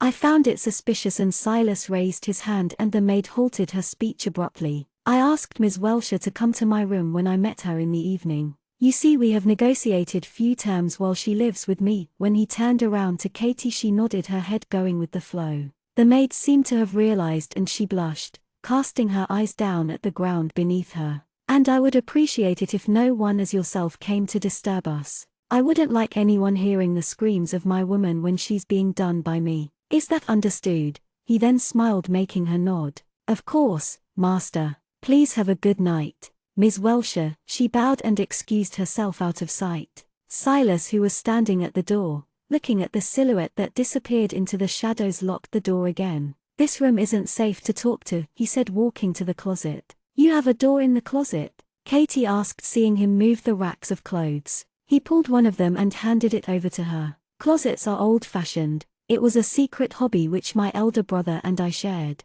making little tricks and passages in the mansion," he said, moving in front of the dressing table that had the huge mirror hung over it. He moved his hands around the edge, before kicking the above drawer straight with his boot. The mirror suddenly opened like a glass door, leading to dark and an endless-looking tunnel. "Doesn't anyone know about it? At least someone must have stumbled over it," Katie asked while following him into the tunnel. The glass door suddenly closed itself and for a second everything went dark until the torch lit out of nowhere, burning scarcely on either side of the wall. "We have made sure to keep the servants away from it, and the passages have been locked and closed since Malthus fled from the mansion. It not only the walls that have ears. Sometimes the wind carries the message too." His quiet voice echoed lightly in the passage. It was only their footsteps that echoed across the passage as they walked for a while. Katie wasn't sure how to bring up her questions, but after gathering her thoughts she finally asked, "You seem to be fond of Malthus. Why did you let him die then?" she asked behind him to receive no response. She found the whole ordeal strange. First, Silas let their father kill Malthus, and secondly, it was evident that Silas was their favorite and obedient child who would never defy his parents. Thirdly, he had professed his interest in her, which she now wondered if it was a sham, as he was helping Lord Alexander with whatever arrangement that was going on. "Malthus wasn't my half-brother. He was my brother in blood," he mumbled, but she caught onto it and she let him speak. Malthus and I share a lot of things. Grey eyes, hair color, secrets and a mother." "You aren't Lady Esther's son?" Katie asked flabbergastedly. "No, she isn't my mother. Though I have known what a mother is only through her, which I think she did a decent job, especially when she had no clue that I wasn't her child. She still doesn't know. I believe my brother has already told you few things of our family," he said, giving a pause before continuing to speak. "My father, though, had let so many men sully my mother. He had impregnated her in his drunk state, and a few weeks later he had fathered another child out of his marriage with Esther. My mother's family made sure to keep it a secret, as the child which would be born would never be wanted by its own father. They made sure no one knew about it, hiding her in those last months. A bastard's child." Katie noticed how Silas dropped the honorifics while taking Lady Esther's name. In the shadow he seemed to resemble Malthus, making her heart ache for the loss of her friend. Like Malthus, Silas too carried bitterness while he spoke about his family. "Surprisingly, my mother and Esther gave birth at the same time, but that's where things changed. My mother wasn't living in the mansion, and instead during her absence he replaced her position with Esther, even though he was still married to our mother. Not everyone were allowed to go near the new mother, but when Malthus was a child my father dotted him. My grandpa, my mother's father, had somehow got me inside the mansion, who was barely few minutes old, and had switched the two babies. Did you know that later the Lord had ordered to murder his wife's son? Did your mother know about it?" Katie asked him quietly, to which he shook his head. She didn't. It was only Grandpa and Malthus who knew about it, and then me and now you. Few secrets are better to be buried deep in the ground because you don't know what ill omen is going to befall. She heard him sigh. My mother wailed and cried at the loss of her child. I sometimes wonder if Grandpa had told her she would still have the will to continue her life, but sometimes I am glad. Esther is a selfish woman, and in all these years, neither did I nor Malthus know the woman was a witch in disguise. But you let him die. Katie said it in an accusatory tone, her eyebrows furrowed. If you really loved him you wouldn't have let him. He asked for it, he stated simply. I understand that he can get into your skin, but that doesn't give you the right to let him get killed right in front of your eyes, her voice taking a higher note as she spoke. I mean, you are his brother and yo miles per hour. Speak any louder and we'll get caught. I hate women. Silas gritted his teeth. He moved his hand that was covering her mouth. Chapter 108, Untold Secret Part 3. Malthus already knew his fate when he entered Mythfield. The day you had entered the library was the day Malthus contacted me again. Katie remembered how Malthus had abruptly left her in the church after she had mentioned him about Silas. He asked me to kill him, the man revealed, and Katie felt her heart drop. What? But why? Why would anyone ask for death? He was already losing strength and composure. Esther, being a witch, has put spells in and around the empire to make sure no one crosses it unseen. Even if he wasn't killed, his body would only turn to nothing but dust in a time of a week. Ralph had nothing to do with anything. Katie glared at the man next to her. Did he decide to be a sacrifice too? I won't lie when I say that I did use Ralph to get the Lord of Valeria murdered, but I had no hand or mind with his death. I am sorry for your loss. He conveyed his regards, but she didn't say anything after that. Since Silas was young he believed Malthus and followed him without a single doubt in mind. When his brother had disappeared alone overnight without a word, leaving him behind, he was broken and lonely. In time his loneliness in the mansion harbored into anger. The one he had believed had left him behind. It didn't help that all this while without his elder brother, his parents had brought him up to see things in their perspective. It was only after his sibling had passed away that he realized how unimportant it was to hold on to the anger and his stubbornness. After the first, it was never his intention to get her sibling involved, but the incident that took place was unfortunate. The townsfolk and others who traveled were mere people whose lives didn't matter to the higher class or the lords. He knew it wouldn't sit well with her if he said that to bring a bigger change few sacrifices had to be made which were inevitable, that included lives of people, including his own brother. She was an interesting woman, but he wasn't one to take someone else's woman, not when it involved a lord.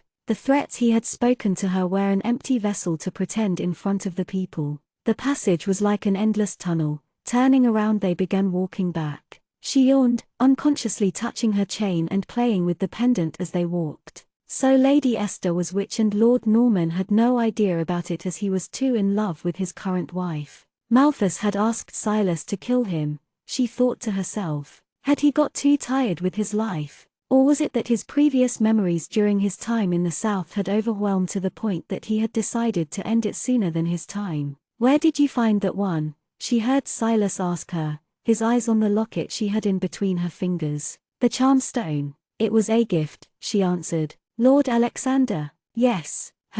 Before they could reach the end of the passage Katie stopped Silas. Wait, and she pulled out the chains from her pocket. Do you know what this is? In excitement after seeing Alexander she had forgotten to mention him about what she had discovered. The massacre symbols, he replied in a matter of fact. He saw her position the lockets before showing him another pattern. The 5 sides of the massacre. He looked like he had seen a ghost as he continued to stare at it. You are fast, he murmured. Thanks, but you have read about the pentagram, haven't you? She questioned him and he nodded. I read most of what I could get my hands on, though I'm not thorough with them. The book reads something about the 5 sides, which was blood of the white, blood of the dark, blood of the innocent and blood of the witch. Katie counted with her fingers one by one. And the moonlight. That's the 5th side of the pentagram, he added, and at the same time Katie heard a bell ring at the exit, making her heart leap suddenly. What's that? She asked him, curious. Someone's at the door, he deadpanned before opening the passageway and shutting it close when they were out. Instead of ropes and threads, the bell is attached to a spider's web. Every time it breaks, the bell rings and the spider spins up the web again. Sleep here for the night. That night Katie didn't sleep much. She woke up in intervals to see Silas sitting in front of the fireplace. He hadn't moved much and instead was lost thinking about something. On the other side of the land of Mythweald, Elliot and Sylvia were in an open midnight shop which served late-night food and drinks to travelers. They had dressed as commoners and to make it a point, Sylvia had torn a part of Elliot's sleeve. They were posing as husband and wife in front of the people as they spoke to the other commoners. Elliot, being quite the charming and witty man, had already gathered audiences around them. Beautiful, eh? A beefy man slapped Elliot's back, which ended up with him spilling his alcohol on the table. My beautiful wife. Elliot grinned and placed a kiss on Sylvia's cheek with a mischievous glint in his eyes. Aren't you getting too into the character? Sylvia whispered to him. You think so? Did you know I wanted to be an actor when I was a child? I being the only child, my father wanted me to do something useful, Elliot said thoughtfully. I mean, why not let a child be what he wants to be? You are very much right, sir. Another man placed his mug down on the table with a thud. Only if. The man mumbled to himself incoherently and then gathered his thoughts. What do you do? I build houses, Elliot replied happily, making them nod, and soon one after the other began pouring about their troubled work. When they headed out of the shop towards their inn, they heard something flutter in the branches of the tree and a folded paper fell down. Bending down, Elliot picked the paper and unfolded it. What is it? Sylvia asked him. The time has finally come. He raised his head to look at the moon that had turned from white to light orange. We start our work tomorrow, she stated. Right. Late in the evening, Elliot confirmed.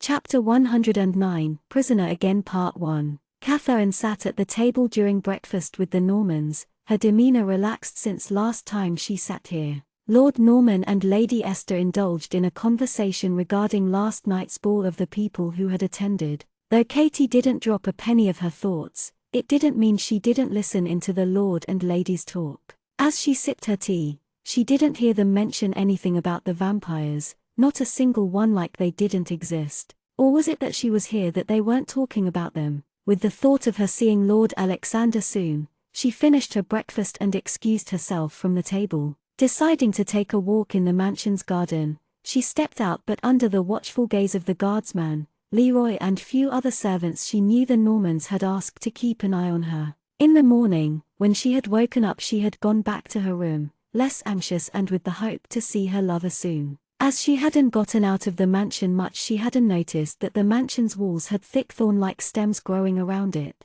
If someone did try sneaking into the Lord's manor, they would have to first get through the high fence and thorns around it. The place was no less than a prison. Since Malthus' death, she hadn't stopped thinking of how lonely his life had been in this confinement, a place to be called as home which he couldn't. Her heart went out for him. She had thought her life was cruel, but his was so much more. She wished things could be different. The first time she had first met him, he had scared her to death. From being the creepy ghost, he had come a long way to being her dearest friend. She smiled at their memories together. Midst the colorful flowers, she caught sight of few dandelions swaying in the air. Reaching for them, she plucked one of it very carefully. Miss Welsher, she heard someone call her abruptly from afar.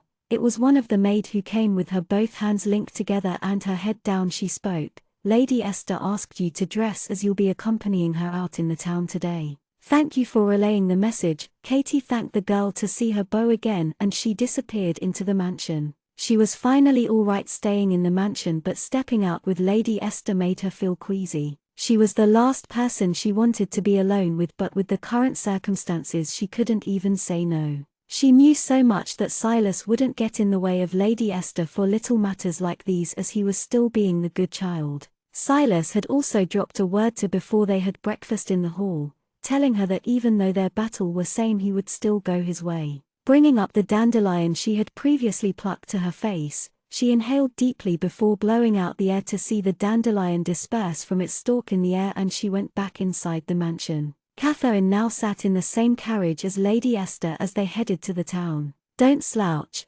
Catherine. I wouldn't want my son marrying a spineless woman, Lady Esther commented. Katie was quick to straighten up her back. It wasn't like she was marrying him, but if this is what she thought it meant, she didn't know Lord Alexander had come to meet her. She was relieved internally. I don't think the Lord of Valeria taught you anything worthwhile when it comes to behaving like a proper lady. Not that I expected, the lady spoke, seeing herself at the window and smoothing her eyebrows with her finger. He was only using you, like many other partners of his. You are lucky he didn't kill you like that friend of yours. Hearing this, Katie's ears perked up. Which friend was she speaking about? The first person who came in her mind was Annabelle. Oh my, you don't know? Poor thing, the woman touched her head, making her flinch back slightly. What was her name? Courtney? No, maybe Cassandra. Cynthia. The name left Katie's lips in a whisper, her hands going cold. Lord Alexander killed Cynthia. Of course, Cynthia was her name. Age is getting to me, unfortunately, Lady Esther laughed.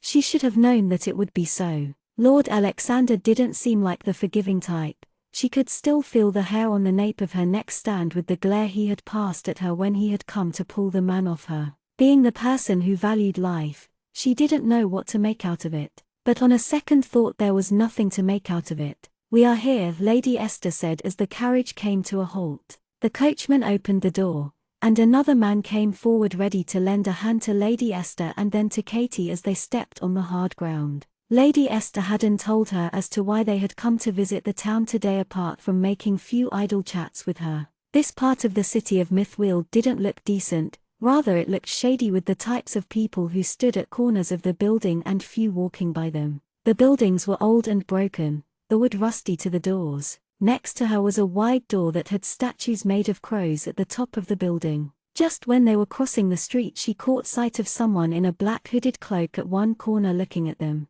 It seemed like Lady Esther hadn't noticed it as she walked with her head looking straight. When they took a right, reaching a dead end, Katie turned around to see the hooded person walking not far behind them. Coincidence? No, that couldn't be, she thought to herself. Coincidence was the last thing that could happen in the Empire. Lady Norman, she heard someone greet the lady and she turned front to see an old woman there, her skin shriveled, eyes pale blue and grey. Her short, grey hairs tied from behind, leaving few strands loose on her face. Thank you for making a visit in such a short span of time. Keep the formalities aside and tell me why I have been summoned here. It better be important, Lady Esther spoke in a clipped tone. Oh, it is. You will be very pleased to hear with what we have found, the old woman spoke excited. What are we waiting for then? Come on, Lady Esther said, taking a step forward, but the old woman stood still looking at Katie with a doubtful look which the lady caught on to.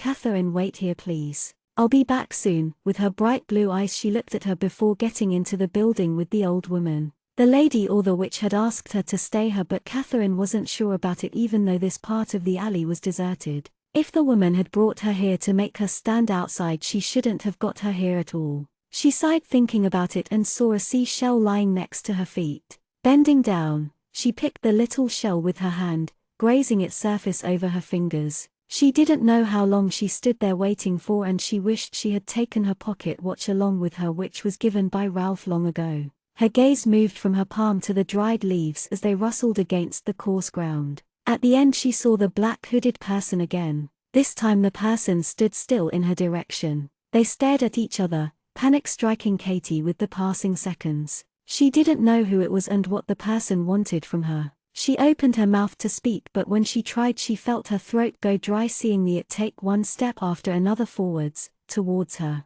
She was wary to step inside the store Lady Esther had got in, and she instead walked towards the edge of the alley, and turning back she only noticed that whoever it was approaching her with quick fast steps, making her quicken her run, which instead led the hooded cloaked person to run right behind her. She didn't know where she ended, but after continuously having a chase like never before, her breathing ragged as her hands clutched her stomach, she saw the brighter part of the town, the ones where families resided. Evening her breath, she walked ahead, mingling with the townsfolk. Looking around she saw that whoever was trying to chase her wasn't to be seen in the vicinity. Why would there be some hooded person on a human land? It was strange to Katie. Katie found the human land to be much more dangerous than the vampire land. This was a place that held a person's fate through uncertainty, especially if it was a woman. There was no telling when one would point her to bewitched to only be burnt to death. She kept her face down and hidden with her handkerchief to avoid trouble from the townsfolk, as not few days ago she had been labeled as a dark witch who killed her own sibling.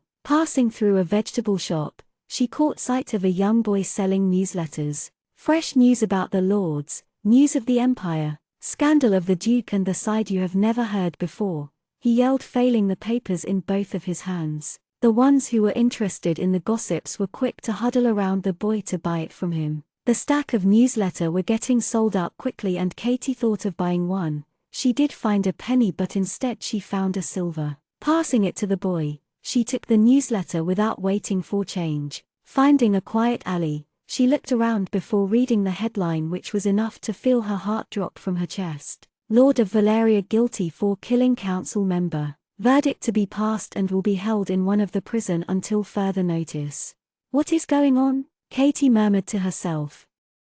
Chapter 110, Prisoner Again Part 2. Uneasiness began to build back in her mind. It didn't look like the plan was going on track, rather it was going off track. She continued to read for further details about Lord Alexander's confinement. The council member was killed not a month ago, his body found near the river running across north at midnight. Meow. Due to the shock she threw the newsletter in the empty trash. Oh dear, God, Katie closed her eyes, placing one hand on her chest, seeing the gold and white patched cut above the roof, continuing to walk wherever it was going. Phew, she exhaled, but she felt something lurk behind her. She gulped, seeing the hooded person again, and began taking quick steps, but this time when she turned around there was no one behind her. Given the opportunity she would never step into Mythweald ever again. Katie didn't know how, but it seemed that she had come back to the store Lady Esther had got into. She stepped closer to the door, wondering if she had to knock, and that's when she noticed the gap between the curtains behind the window. Getting more closer, she peeked in to see three women, where one of them was Lady Esther standing with their back faced to her. When one of them turned around she let out a gasp, covering her mouth with both her hands at what she saw. Dark and broken skin, horns on their head, their nails dark, and tongue that elongated out of their mouth like a snake when they spoke. With what they had assumed, it shouldn't have shocked her so much, but theory was different compared to what reality had to actually offer. Witches. 3 witches were right in front of her. And what might you be seeing? A voice right behind her startled her. She whirled around to only curse herself. Not 3, it was 4, and just as the thought crossed her mind she saw the witch's tongue snake out of her mouth with a cunning smile. Before Katie could react to it, the witch raised her hand holding a stick and she fell unconscious on the ground. Katie groaned the next time she opened her eyes. Adjusting to the light in the room, she noticed that she was in the dungeon, but this was different compared to last time they were held. Her stomach growled and she wondered for how long she had been unconscious for her stomach to rumble. There were doors instead of the rusted iron bars. She was on a chair, her arms and legs tied with the help of a rope. She resisted it, trying to free herself, which resulted in her scraping the chair over the ground. It's no use, she heard Esther walk into the room with Leroy not far behind her. Haven't you realized that your resistance is futile? The woman smiled sweetly like she meant no harm. Is that all you can do when something doesn't go as you want? Katie asked, her brown innocent eyes transiting to a fierce look. She was tired. Tired of being pulled into something she wasn't part of. Tired of being framed of something she didn't do. Doesn't she have a tongue? Esther raised her eyebrow at her. Not as long as yours. Katie came back at her. The woman hummed, looking at her with a blank gaze before it broke into a smile. It has been a while since I last enjoyed a person's death. I can be sure to enjoy yours, she said with an underlying threat, and soon Silas broke into the closed cell. Mother, why have you imprisoned Catherine for? He asked her, confused. My dear boy, I don't know how to say this. Esther frowned, looking at the ground with a disappointed look. She then met Silas' eyes and said, this girl tried to murder me. Are you sure? I don't think Cath. Don't you believe your own mother's word, Silas? Or is it that you would support her words than mine? Esther's blue eyes flickered in the light, judging her son's every single expression. No, mother, I don't. If you say it, it must be true, he murmured to get an approving nod from the woman. Esther came to stand in front of her son and she raised her hand to place it on his cheek. I know you have a fascination for this one, but a woman like this will only bring threat to our family. Her lips were set in line as she glanced towards Katie. You are the only threat here. Don't. And she's ill-mannered and holds nothing but bizarre lies. Come with me, Silas. Lady Norman pulled her son out of the cell, seeing Silas' brows furrow deeply. Once they were away from the room she held her son's hand in hers. your mother wants nothing but the best for you. Believe me." "What do you mean?" he asked, her alarm setting off in his mind. "Of course, you don't believe that I would let such a woman loose after what she tried today. There is always the possibility of the threat to knock at the door again, therefore it's better to pull the problem out at the root. You are going to put her through execution. Much better, but I will give you enough time to get over her. Why don't you go take some rest in your room? You will feel much better." "Leroy," she called out the guardsman, "please escort Silas back to the mansion and fetch my husband for me," she ordered the guard. Going back to the room, Esther spoke to Katie. "A pity that you have to die. Don't worry, I won't kill you that soon. I'll make sure it's slow and excruciating. You are worried that I will expose you." "A witch as you are," said Katie. "Right, but you already knew about it. That is why you were there at the library," Esther spoke cleverly. "You had your doubt. It won't be long before your secret is out in the wind." Katie kept her eyes on the woman as she walked around her. "I haven't been caught in 2 centuries. What makes you think I will now? Many have tried in the past and it hasn't taken me much time to put them in their graves." Hearing the last word, Katie's eyes narrowed. She had been wondering for a long time now as to what she was doing in Mr. Weaver's house. "Were you the one controlling him, Mr. Weaver?" she asked her. "That's a very rude way to put. I definitely didn't control him, but I did kill him. I mean, there I was helping him with his hobbies and he tried turning me into one. Was he out of his mind?" She laughed after asking her the question. "In the end he turned out to be useless. Men are as useless as they get. If you know how to hold them, they turn into putty, bringing you any man's head at your request. The young girls he had collected was a useful energy to revive my strength and to use them in my potions.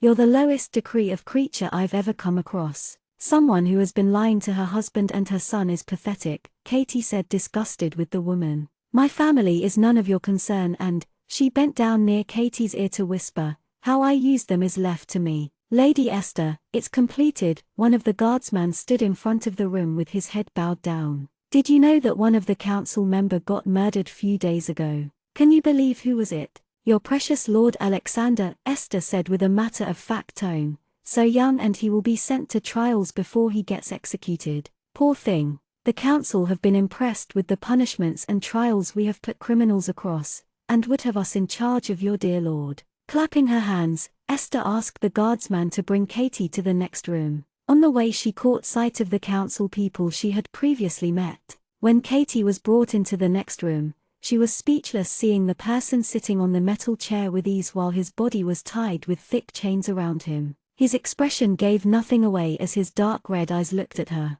Lord Alexander.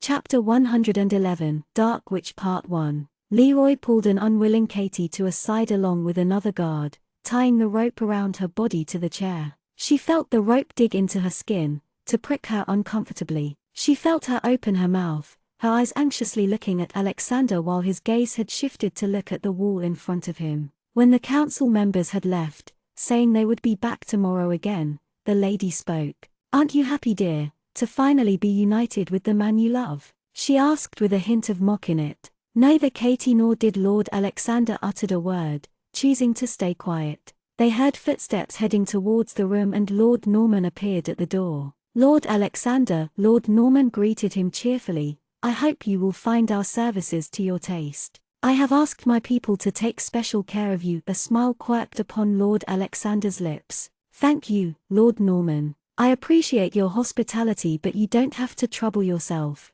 I'll be fine without it. I feel like I can finally have a good night's sleep after seeing you in this state. You seem to be in an oddly good spirit for a person who is going to undergo a trial before execution," Lord Norman commented. He must have inherited them from his mother. She was an odd one too, to smile while she was being burnt. Hearing Lady Esther mention his mother, Lord Alexander's eyes faltered for a mere second. "What can I say? My mother had a strong spirit unlike other witches I have come across." Lord Alexander's eyes fixed his eyes on the woman. "Your mother was selfish and prude, thinking she was better than us, and see what she got herself into. Maybe if she listened to us, she would still be here alive, but see what happened. And here you are walking the same path as her." Esther shook her head in disappointment, ready to be executed. Lord Norman signaled Leroy, to which the guardsman who was standing next to her came to stand in front of her. Raising his hand he punched Katie's face, making her eyesight go white for a second before feeling the pain spread over her cheek and jaw.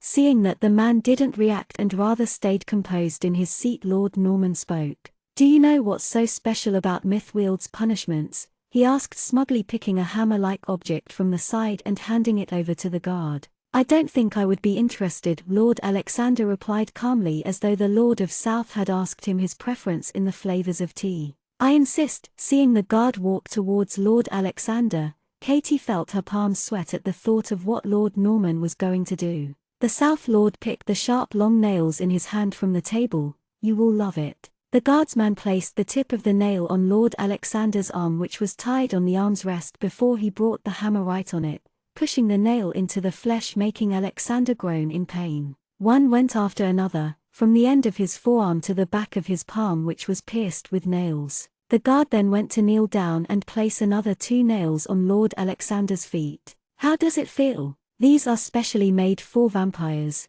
dipped and made with the help of holy water. They have special property that will disintegrate and diffuse itself slowly into your flesh. Soon the pain of agony will take over as time passes, dulling your vampire powers. It's a feeling you won't forget." "Why, did you have them dug in your flesh too?" Lord Alexander laughed. Lord Norman clutched his hand next to his side furiously. "Keep talking like that and you." "That's enough, dear." Esther placed her arm on her husband's shoulder, pulling him back from being aggressive. "Being convicted as a murderer who killed a counsel, you sure are courageous and full of words. I will make sure your death is excruciatingly slow, but before that she will die right before your eyes," she said, turning towards Katie. "You need to stop dragging people whom you have no business with," Lord Alexander stated, making the witch laugh. "Are you referring to your engagement to the lady? Or should I call it a set-up engagement?" Listening to this, Katie's head snapped at the witch standing before her. "You must have forgotten that Silas is my child.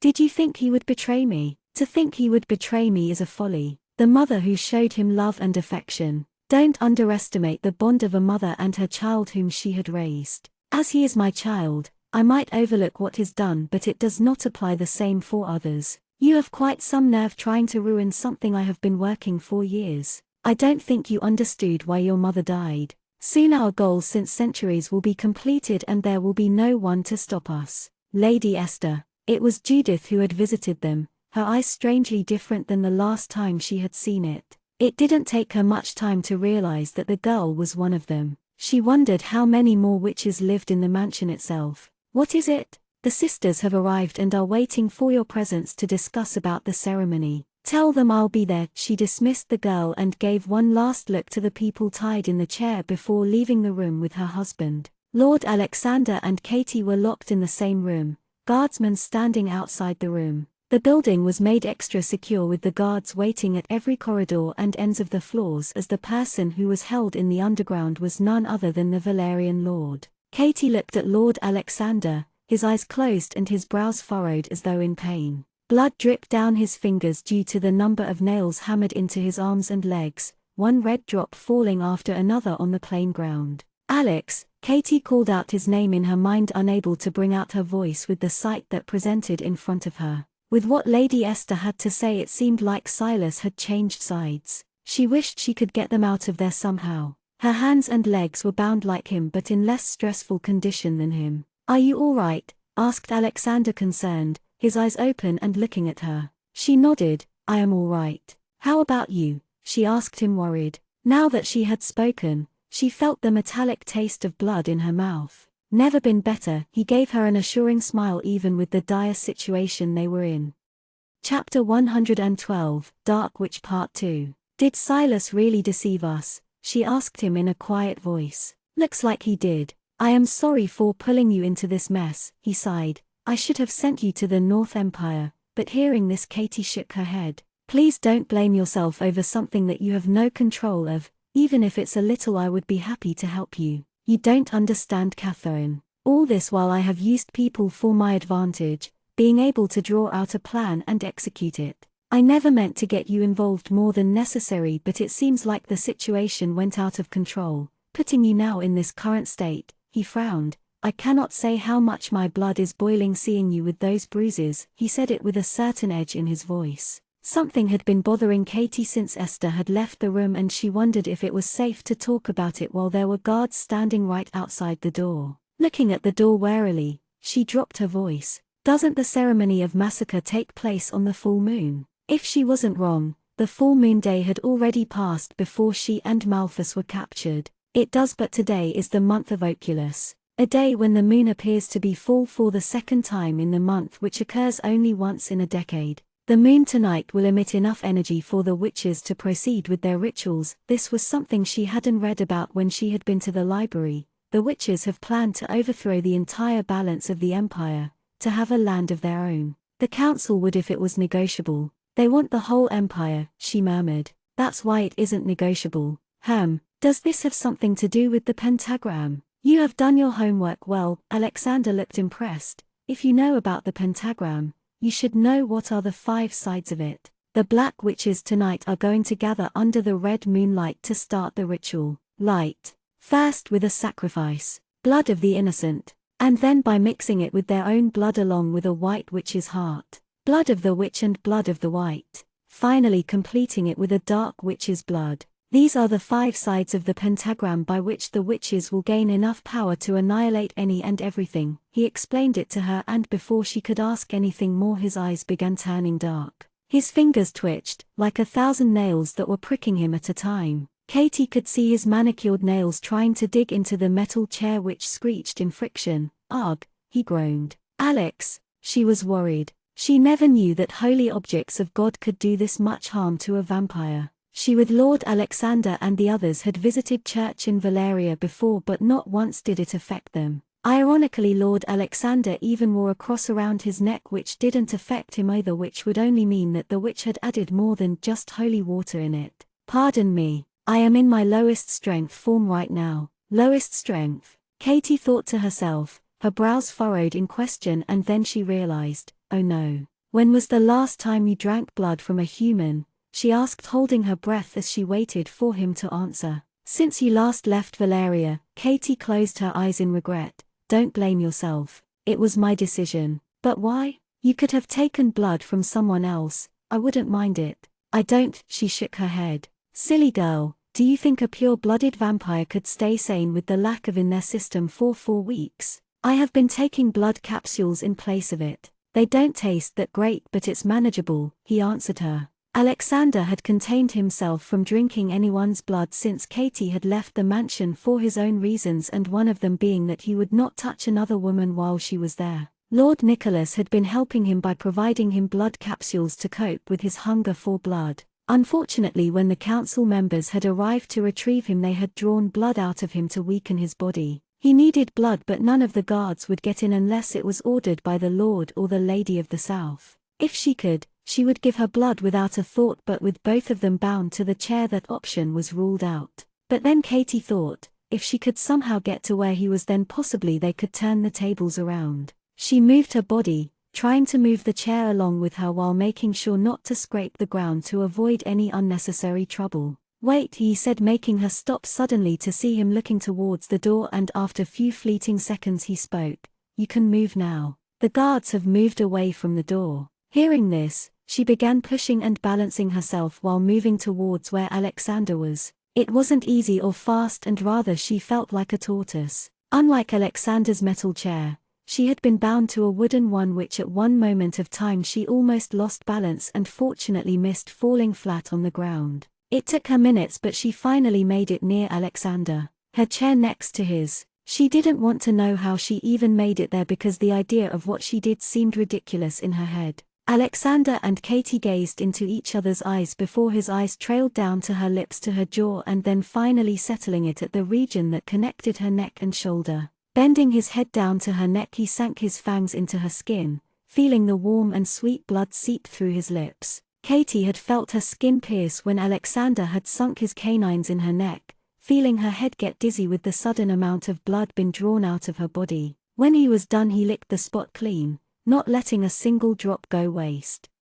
Chapter 113, Dark Witch Part 3. Hearing the hurried footsteps coming from the other side of the door, Katie quickly tried moving away, but this time, due to her jerking the chair, she felt the chair falling sideways, and with a crash she was on the floor. The chair now broken, one of her hand and both her feet were free to move. Hearing the loud crash, the guardsman unlocked the door to see Katie lying on the ground. "How did she get there?" one of them asked to the other. "Have her tied back to the chair again. Get the one that's outside before Lady Esther or Lord Norman comes back." The one who had first spoken pulled Katie on her feet, but she was quick to jab the broken wooden piece to the side of the guard's chest. Seeing him wince due to the unexpected attack, Katie looked at him worried, in panic after jabbing him again as he had grabbed her hand by force. Unfortunately, the guardsman who had gone out caught her from behind. Suddenly the door to the room closed with a loud thud. "Open the door," the guard who had caught Katie ordered the other man, and when the man did, the door couldn't be opened and seemed to be locked.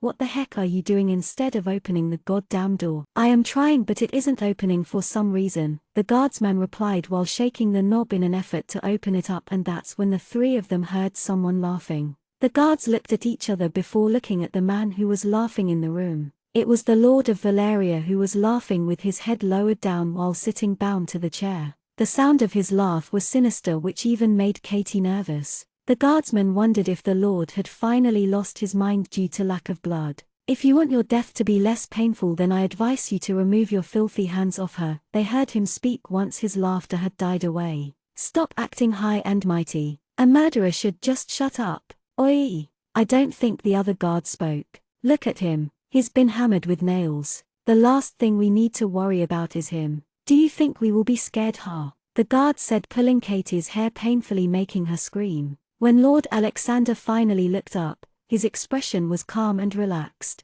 They heard something knock over the wall, and when Katie looked down, she found that it was a nail that was hammered into the Lord's flesh. One knocked out after another until all the nails that were in his body now laid on the ground with a hint of blood on each of them. The wounds in his arms and legs healed in seconds, and he stood up straight to the horror of the guardsmen in the room. With a blink of an eye, the guard who was trying to open the door laid on the ground motionless, his head ripped off from his body. "Yes, you were saying?" Lord Alexander asked charmingly. "I forgive him," the guard stuttered. "Do you know where I might find Lady Esther?" The Lord kept a smile on his face as he questioned the man. "Deep in the forest. Please. Now, I did warn you, didn't I?" he tutted the guard who picked up the wooden piece of the chair in his hand. "Don't see come near me." In a nick of time, Alexander had his hand wrapped around the guard's neck while enjoying the fear he spotted. Sensing that Katie was watching, he spoke. "Darling, if you could turn around." Katie didn't have to be told twice, as the sight of the dead man on the floor was already making her nauseous. He had knocked out all the nails without having anyone touch them, like they were merely feathers lying on his arms.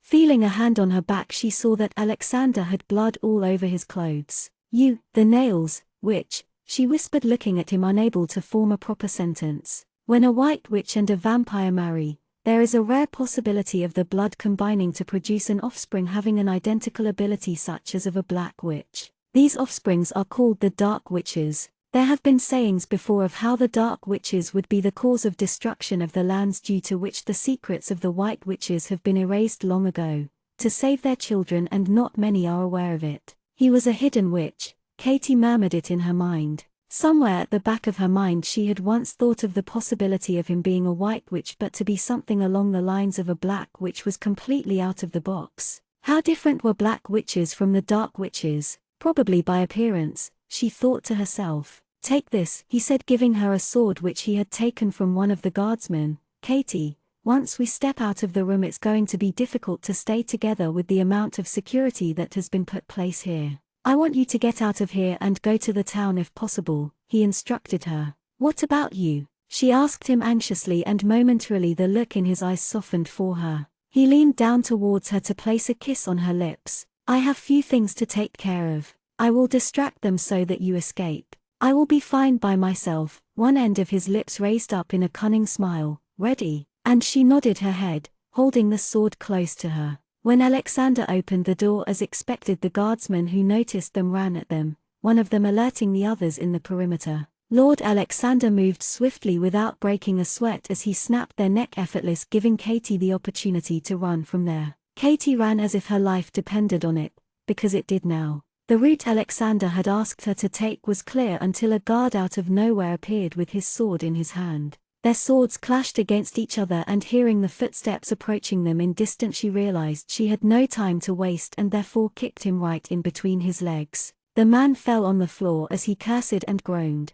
"I'm sorry," she whispered and continued to run, and not long did the guard she hated the most appear. Leroy stood there in front of her, his expression seeming utterly bored, with a sword in his hand. He wouldn't let her go without intervening her path. The deep-down desperation to run back to Alexander was high, but at the same time she wanted to take a stand. Even if she did go down, she would do it with her head held high. "Put down the sword," he spoke, but it only made her grip the sword tightly. "So be it." The man didn't give her another second and came right at her, his sword clashing against hers. His attacks were furious, but somehow, due to sheer luck or the training she had, she defended herself by blocking and dodging him in every possible way. When he tried to catch hold of her, she jumped back, her heart thundering inside her chest. It was hardly 2 minutes and she was heaving for air. Katie wasn't sure how long she could keep up with him. In the next minute, the buffman sent her sword flying across space to fall on the ground with a clank sound.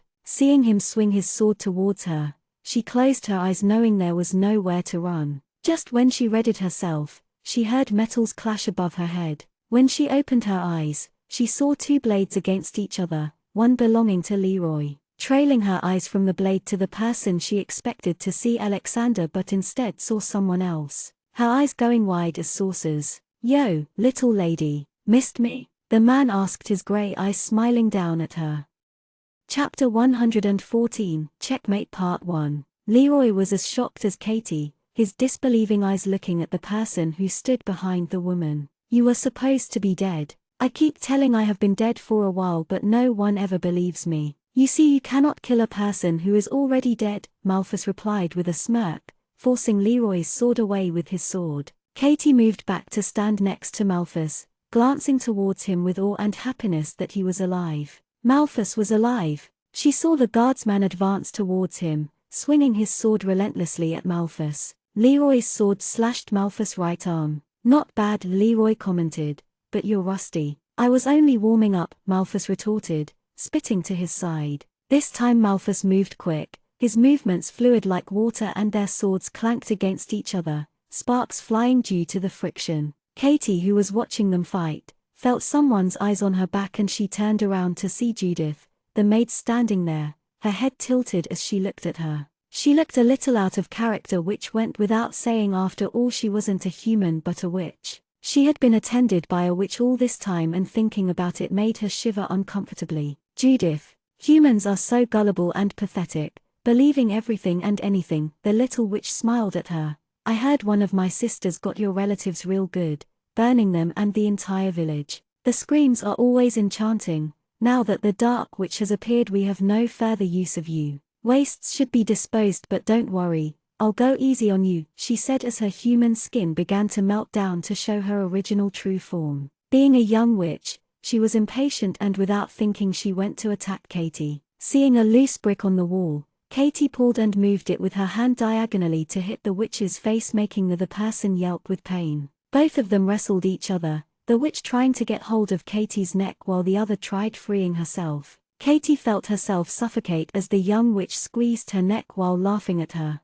Raising her hands, she scratched the witch's face, digging her nails into her. When the witch moved back, she noticed an open space behind them, and taking the opportunity, she pushed her off the empty space. She peeked out to see her fall down to a void space below them, as she couldn't see the ground. Where were they? Katie wondered. Getting away from the scene, she got back to where Malthus was fighting the guardsman. When Leroy came charging at Malthus, he bent down to dodge the attack and turned around to hit his back with the hilt of the sword, making the man stagger back. But tricks like those didn't work for long, as the guard had too much of experience and strength. No wonder the lady kept him close to her. There were more wounds on Malthus than the guardsman. "What were you saying? Warming up?" Leroy mocked him, seeing he had cornered the man. "You have no quality to be a lord. Lord Norman hadn't done the deed right, but I'll make sure to put you to rest this time. Do you know why you are still serving as a guard dog here?" Malthus taunted the man as he dragged air through his mouth. Just when the man raised his sword, a thud sound was heard, and for that moment the man stood still. Not losing a second, Malthus ran his sword right through Leroy's stomach. The man coughed blood out as Malthus pushed his sword several times into Leroy's stomach until he fell down on the ground. The guardsman had died. "I'm glad that you didn't throw the brick at me," said Malthus to lighten up the atmosphere, seeing Katie's eyes were glued to the lifeless body on the floor. Katie's eyes snapped up like she had been woken up from a spell to see Malthus now standing there alive. "Malthus," she went to where he was and hugged him. I thought you died." "I kinda did too, but I have learnt to place my trust with Lord Alexander." "What do you mean?" she asked him confused. "I will tell you on the way. First let's get out of here," he said, pulling her along with him as they began walking through the corridors and doors. "What happened to that witch?" he asked her. "She fell down." They heard footsteps coming ahead of them and therefore both Malthus and Katie took a detour behind the walls. It was similar to the one Silas had taken her in his room, thought Katie as they walked. Malthus helped her get out of the tunnel as it was too high, giving his hand to her so that he could pull her out. She noticed that all this while they had been kept right behind the mansion, in the underground. She could finally breathe the night air as they were in an open space. Looking up, she saw the red moon in the sky, which was bigger in size now. Katie followed Malthus towards the large fort-like walls that was built around the mansion. Alexander had asked her to go the town to where Elliot and Sylvia were, but seeing the guardsmen guarding the main gates like hound dogs, they took shelter behind a bush. "What now?" Katie whispered. "There's another route, but a long one, which routes out of the town." "Will you be able to walk?" he asked her to see her nod. Malthus jerked his head, indicating her to follow him, and she did so, crawling on the ground quietly. Chapter 115, Checkmate Part 2. He took her to the mansion's garden and went to start moving the leaves on the ground to reveal 2 doors. She looked at it amazed. It was as if the entire mansion was made of secret passages, hidden away from the main authorities' eyes, which not even the lord and the lady knew, except for the 2 siblings. She got inside and he followed behind her, but not before locking back the little doors. She heard 2 stones flick against each other and there was light in the passage as Malthus had lit the little torch. "The torch won't sustain until we reach the end of the tunnel, and we don't know if someone will notice the passageway we came from. We will have to be fast," Malthus said, taking the lead. "I heard the witches are going to perform their witchcraft in the forest." Katie relayed the information to him. "That only makes it more urgent that we hurry up before we are caught in the middle of it. One mistake will cost us lives tonight," he murmured, and then asked her, "Do you know that all this while I had been wondering why you were able to bring me back from my grave?"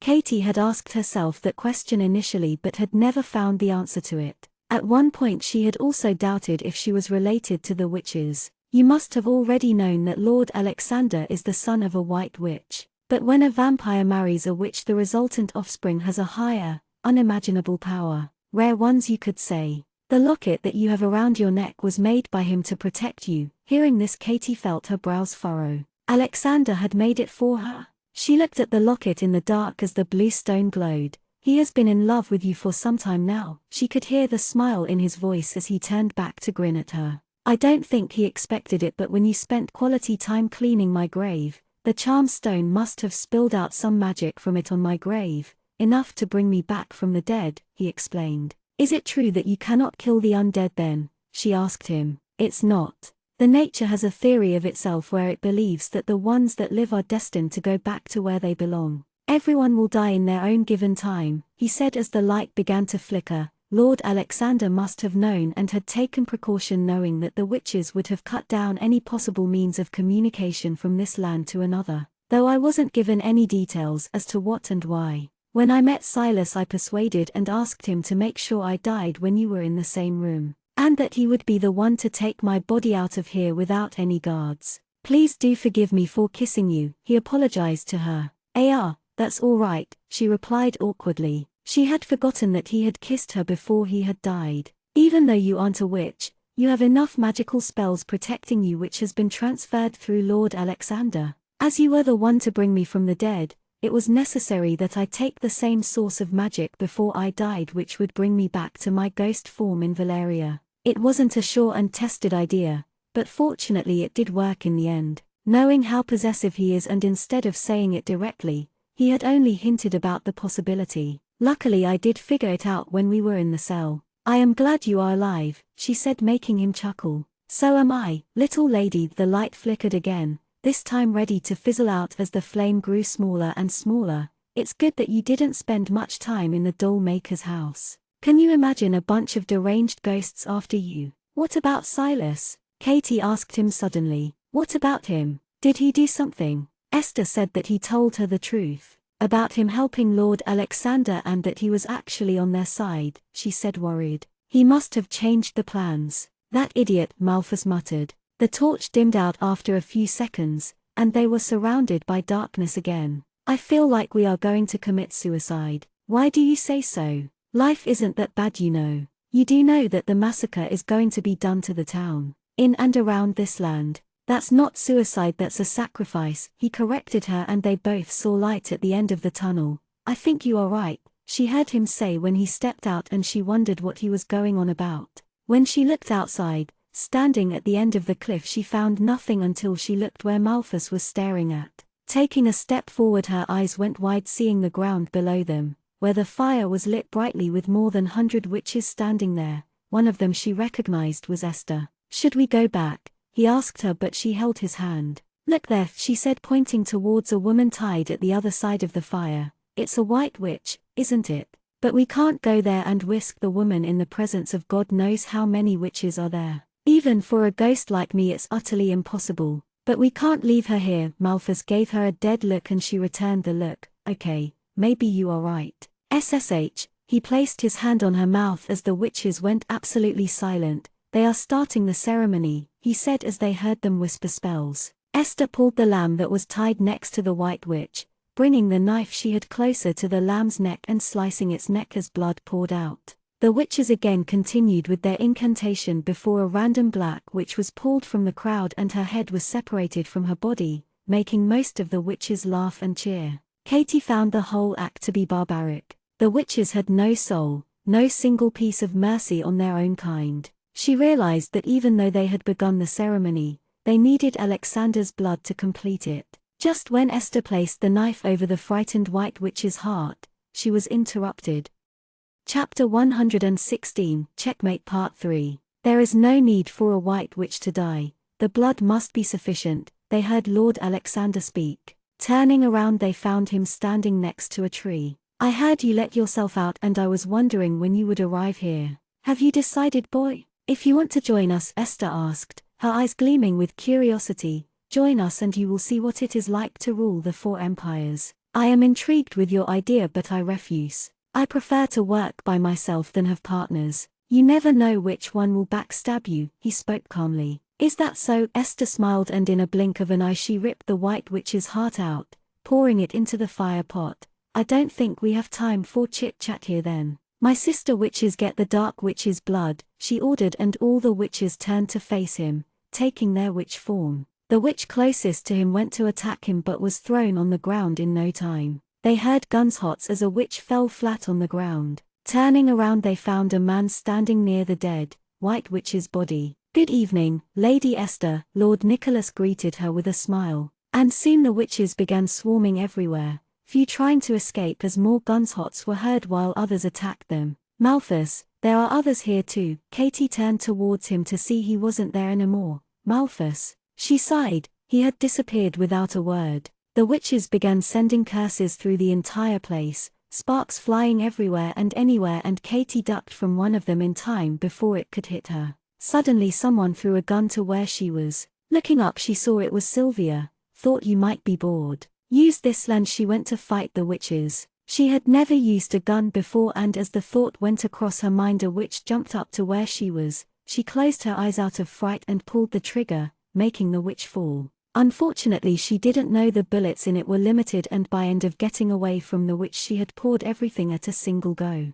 Other witch pulled her down. This one was tougher than the previous one. She tried fighting her, but the witch snapped the branch like a twig. As she tried to escape, the witch pulled down her leg, digging the teeth into Katie's leg twice, and she cried out in pain. It felt like her muscles were being ripped apart. Katie's hand caught a stone from the ground with a sharp edge, and she turned towards the witch to smack the stone on the person's skull with force, making the witch wince with pain. On the ground, consumed in emotions such as anguish and pain, she struck the stone again and again across the witch's face. If it weren't for them, she would still have her parents with her. her uncle and aunt, her cousin. They had killed her family, each and every one of them. After a few seconds she realized, the witch had fallen unconscious. Coming to her senses, she let the stone fall on the ground as she stared at what she had done. When she went to get up she groaned with pain. Looking at her leg she saw blood oozing out. The wound was too deep, like an animal's bite. In spite of the pain, she stood up, walking back towards where the others were. She saw Alexander, Lord Nicholas, Sylvia and few others like Quill fighting the witches. She couldn't find Esther, and when she tried finding her from where she stood, she spotted her behind Alexander. "Alex!" Katie screamed, but it was too late as Esther had stabbed him from behind and she saw him fall down on his knees. Esther walked towards the firepot, dropping the blood-covered object into it. She continued the incomplete incantation as the moon burned brightly. They heard an explosion come from the direction of the town, which was set afire. "No," Katie whispered disbelievingly. She could see the flames and screams coming from there. "Ha ha ha, did you really think you could outrun me?" Esther laughed, seeing Alexander squirm in pain. "I am older than you in this game and I run it the way I want it. I promised to give you a sweet death, didn't I? The poison will soon course through your veins and the blood will turn into nothing but dust. The old tricks never grow old. As you can see, the pentagram has been achieved and the sacrifices have been done. No one can stop us from having complete domination," said Esther, raising both her arms and facing towards the sky. "I am glad to hear that you know you are old. You're sacrificing your husband too," Alexander said, holding his hand over the open wound at the side of his waist. "Sassy even during the time of your death," she commented with a wide cunning smile on her face. "He was nothing but a tool, a stepping stone to get what I want. Now that the massacre has been completed I have no need for him. He's as good as dead." "How heartless," Alexander replied. "Oh, we all are. It's a pity that you have to die. You would have turned into a fine dark witch. Why hasn't our powers changed yet?" she murmured to herself, and this time she heard Alexander laugh.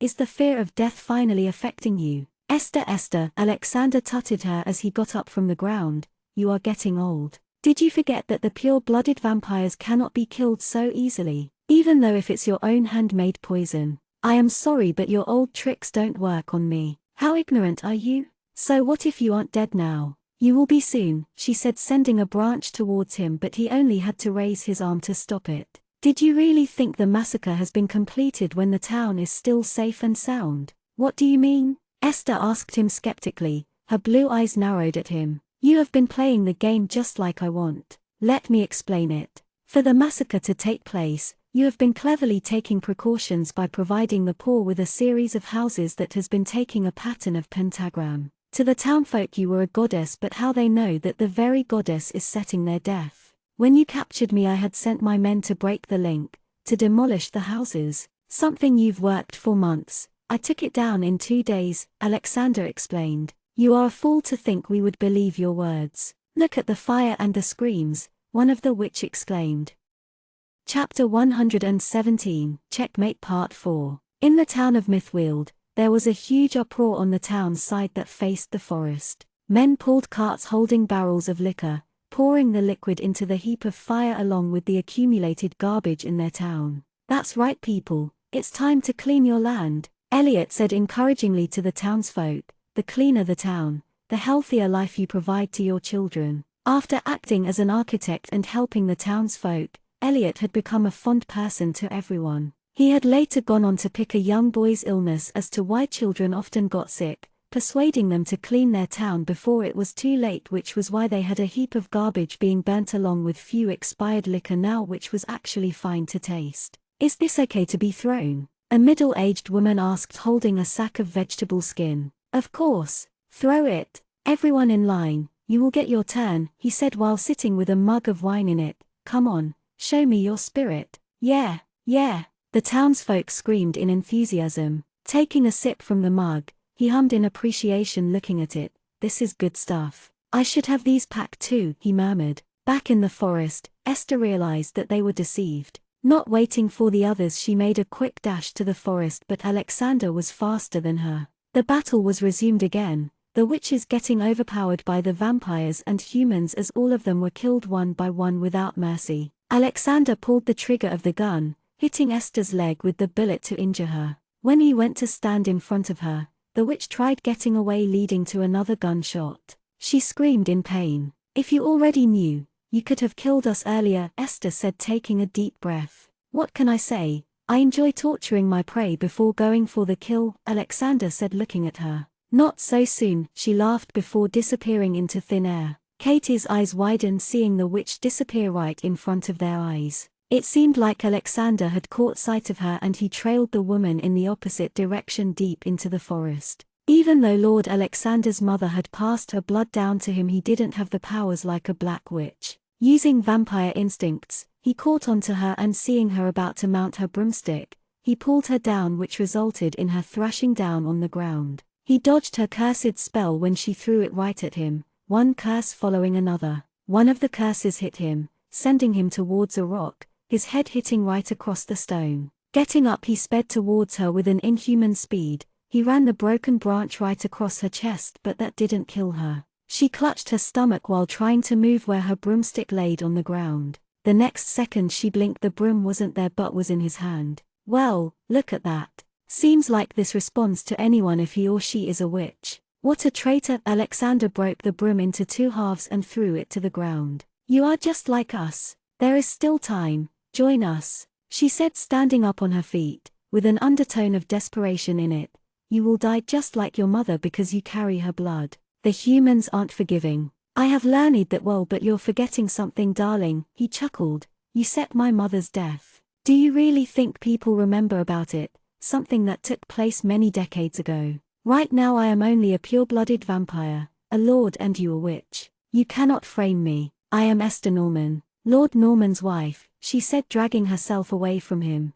"By the time the council comes here, you will be the one in trouble for escaping our dungeons. What makes you think they are going to believe your words on I, Esther Norman, being a witch when I haven't left any trace? Do you remember that when Malthus fled from Mythweald, he took something from you? A set of parchments that held some very, very important names. Rings any bell?" he asked her. Esther frowned, trying to remember, and her face then struck into horror. It was the parchment he had found the night he had first met Katie that contained all the witches' names in the entire empire. "No, it can't be. It was lost that night," she said, seeing him walk towards her. "Looks like the older player is out of pawns and moves," and he pulled the trigger, this time right in front of her forehead, blowing her head into a mess on the ground. The witches that stayed back were killed, burning them with fire, while few of them were still being hunted. After finishing their work in the forest, everyone got back to the town. Alexander sat next to Katie, whose leg had been bandaged.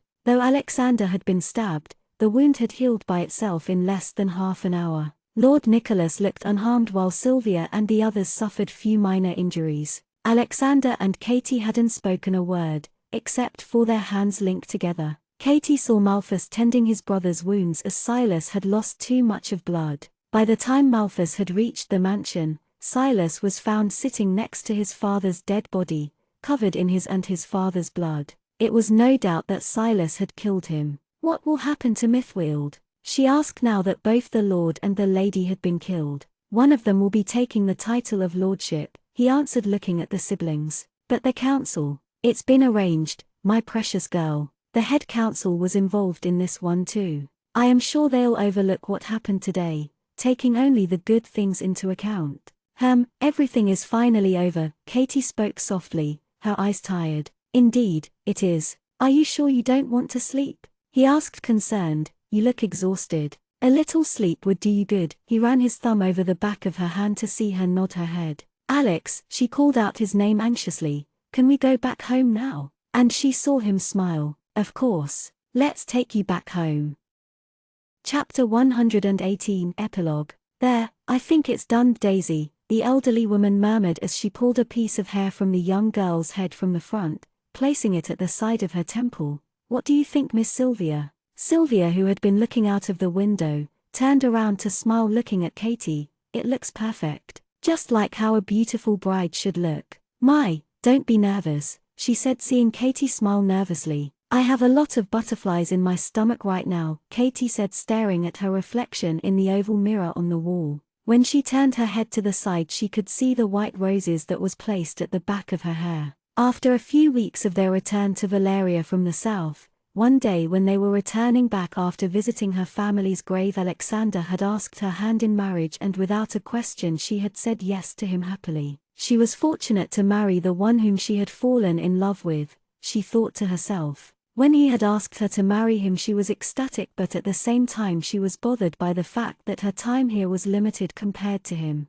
She was human, unlike him who was an immortal being where time didn't count. Sensing her worry, he had only smiled. He had then explained to her, marriages are very tricky when it comes to humans and vampires. A vampire can turn a human into a half-vampire, which doesn't usually go according to what we have planned. There are risks of a half-vampire turning rabid, due to which most of them don't turn their partners while some take up the risk, resulting in few successful and unsuccessful cases. You wouldn't turn me then, she murmured, looking down at her hands on her lap. That's right. I rather have you with me as you grow old than risk your life to lose you in a blink of an eye. She was exactly happy about it, but she had made peace with it for some time now. However, you have nothing to worry about it, he said, making her look at him. Silly fool, do you really think I would let your life tick away that easily? I am a dark witch with few certain powers, which comes with freezing your life. Does that mean you will live as long as I do? You will not age, not as a vampire but as a human. He then pecked her lips. She now sat in front of her dressing mirror, staring at her as she wore the white gown Elliot had tried buying for her when they had been to the weaver's shop. Though Mr. Weaver had been controlled by witchcraft, even in those times his love for the dresses were too evident. The quality of cloth and the intricate details on it were breathtaking. It was done with so much precision and care, every thread perfectly going in and out of the material. He must have made the dresses in memory of his daughter, thought Katie as she ran her hand over her lap, feeling the fabric under her fingers. The matter regarding the witches had eventually settled down after many years, and for now they knew there wouldn't be any riots caused in the Empire. On their way home, Alexander had told her that the head council, Reuben, was also part of the plan they had set. The head council at the end moment had helped on setting up Alexander for the murder which Esther and Lord Norman were responsible for, so that Alexander could end the issue. Even the documents that were lost when Malthus had left Mitwild before his death had somehow reached Alexander's hand the night the massacre had taken place around 13 years ago, which made it easier to track down the other witches who hadn't appeared that night. All in all, everything had gone well, and most of the witches were burnt to death, while there were still few who were on the run. With both the South Lord and the Lady dead, the council had decided to pass the lordship of the South Empire to the eldest son, Malthus Crook. Thinking about it, Katie smiled. It was also sad that she wouldn't be seeing her friendly ghost much, as he had an entire land to look after now. Being nervous before the wedding is completely normal, her dear friend Annabel stated, interrupting her thoughts as she walked towards the bed to pick up the veil. I was so nervous that I almost ran out of my wedding. Not almost, you did run. Annabel didn't want to marry, Katie pointed out the fact, making her friend smile at the fond memory. What happened then? The elderly woman asked, curious. Katie convinced me to get back, telling that things would get better and that who knows, Donovan might be the right man. And I'm glad she convinced me, because he was the right one. Annabel smiled warmly, making Daisy place a hand on her chest. Once Katie was ready, all the ladies left the room so that she could spend some time alone. She now stood up from the seat and looked at herself, the transparent veil pinned at the back of her head. Going over to the window, she leaned over to see the guests had disappeared since the last time she had peeked out. A steady knock at the door startled her, and she turned around to see Elliot standing there with his white suit. You look beautiful, he said, coming to stand near her, his eyes dewy. I knew this dress would suit you the best. I have matched my clothes with you just so you don't feel out of place, he said, making Katie laugh. Thank you, Elliot, for everything, she said, looking at him, especially for, to be the one to walk down the aisle and for looking out for me. I'm fortunate to have that place. You have grown well, Katie. The way you are now, you compliment him well. He smiled this time without adding any jokes. Sir Elliot, it is time, one of the maid came to announce at the door. The wedding was placed in the same estate, not far from the mansion. The guests had already arrived along with the groom standing at the altar while waiting for the bride. Elliot and Catherine arrived at the destination in a carriage. The music began to play in the background once they were down. She placed her hand on Elliot's extended hand, ready to walk, feeling her heart thump with every step she took forward. With so many eyes on her, she made sure to concentrate her eyes on the vase of flowers which was placed behind the altar in between the Lord and the priest to avoid the nervous feeling she felt. When Katie finally took a look at Alexander, she felt her lips go dry. He stood tall next to the priest, wearing a black suit with a clean white shirt, his black hair combed back slickly, to allow her to see his intimidating red eyes drink in her appearance. Her eyes shied away from him, unable to keep up with the intensity he was looking at her, but she kept a brave smile just like Elliot did while walking next to him. Once she reached where Alexander was, Elliot let go of her hand to go and stand on the other side as Alexander's best man.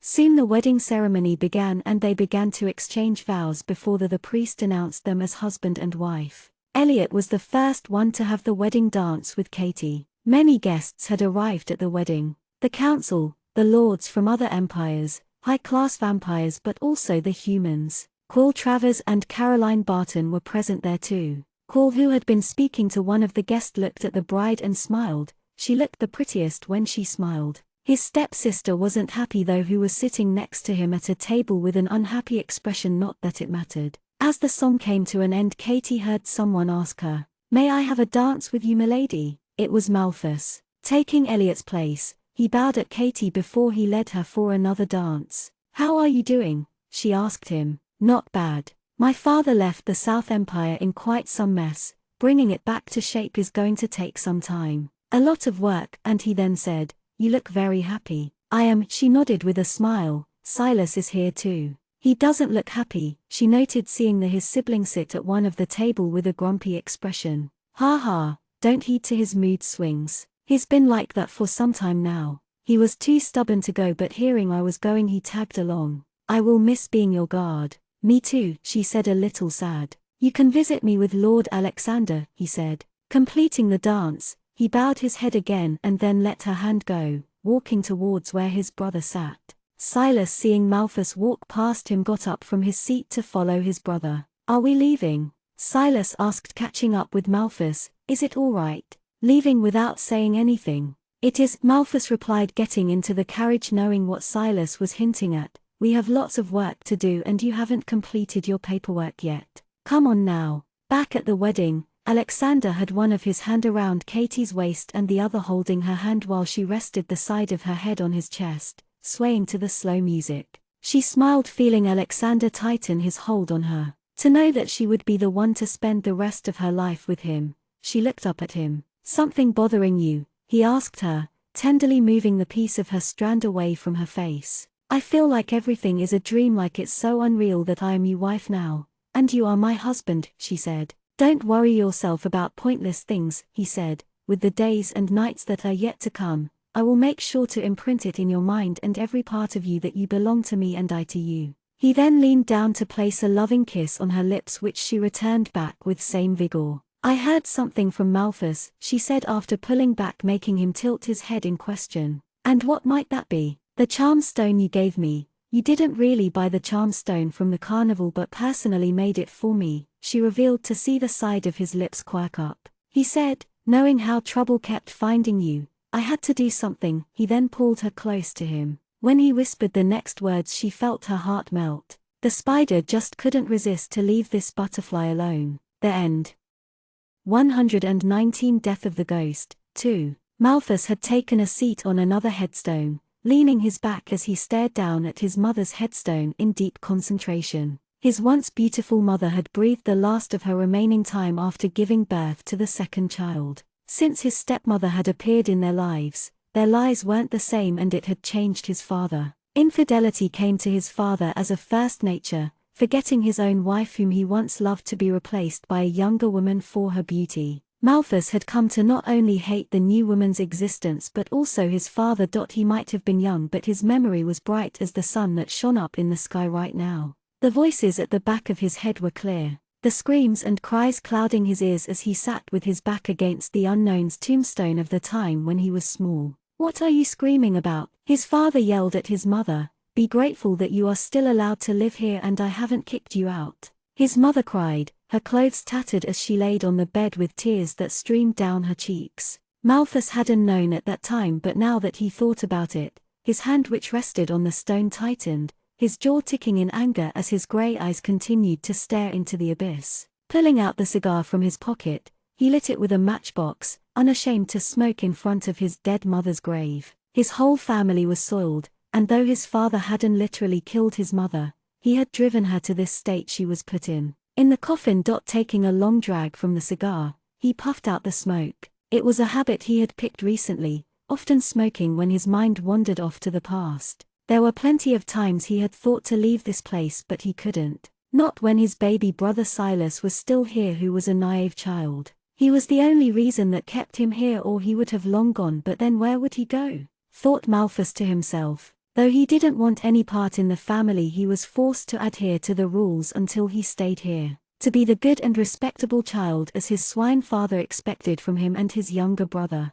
Sure, Silas liked to follow like the good child he was, as he didn't know what the current lord had done to their mother, but that didn't mean he was going to follow every word that was asked from him. Brother Malthus. On hearing his younger brother, Silas' overly excited voice, which he didn't understand why, he threw the cigar quickly down on the ground and stamped his boot on it. Pushing himself up, he turned around to see his brother walking up towards him. You are here. Where else would I be? Silas shrugged his shoulders. You are always here, he muttered to look around, his nose scrunching at the faint smoke which lingered in the open air. It smells of smoke. What are you doing here instead of studying with your governor? Don't you have class today? Malthus asked, looking at this younger brother who was shorter than him, as he was yet to grow, with puberty yet to hit the young boy. I shooed him away. I studied enough for the week and wanted to come spend time with you. What? Silas questioned, seeing Malthus give him a look. What are you doing here?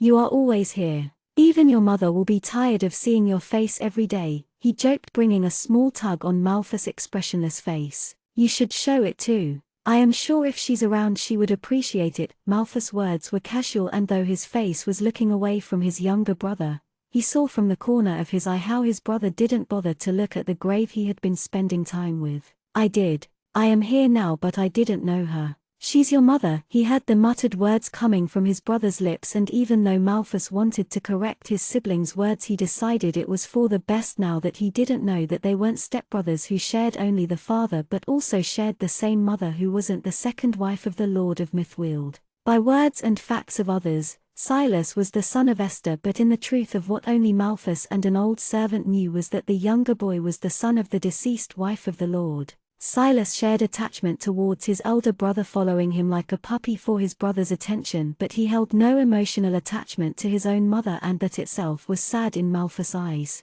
Because to Silas, Esther was his mother, who was dotted by both his parents, though not the same could be told in case of Malthus. Your mother wouldn't approve if she found out you hanging out here, Malthus commented as he made his move from the local cemetery, walking out to be followed by his younger brother hot on his trail. Mother wouldn't know, his younger brother answered, and Malthus rolled his eyes again. The woman knew almost everything that happened in the land, and to not know what her beloved child was doing, it would be wrong to think so. He usually kept a safe distance between him and Silas, and though the boy was his own brother, it was better to keep him safe even if it meant he would have to undergo trouble himself. It is hard to believe she doesn't know that you are wasting your time here. Go back to the mansion, Silas. I have work to do. He dipped his hands into his trouser pockets. Are you going to the council? Asked Silas, eagerness evident in his voice. Compared to Malthus, who had a dull voice that lacked emotions, and if it did it was filled with sarcasm,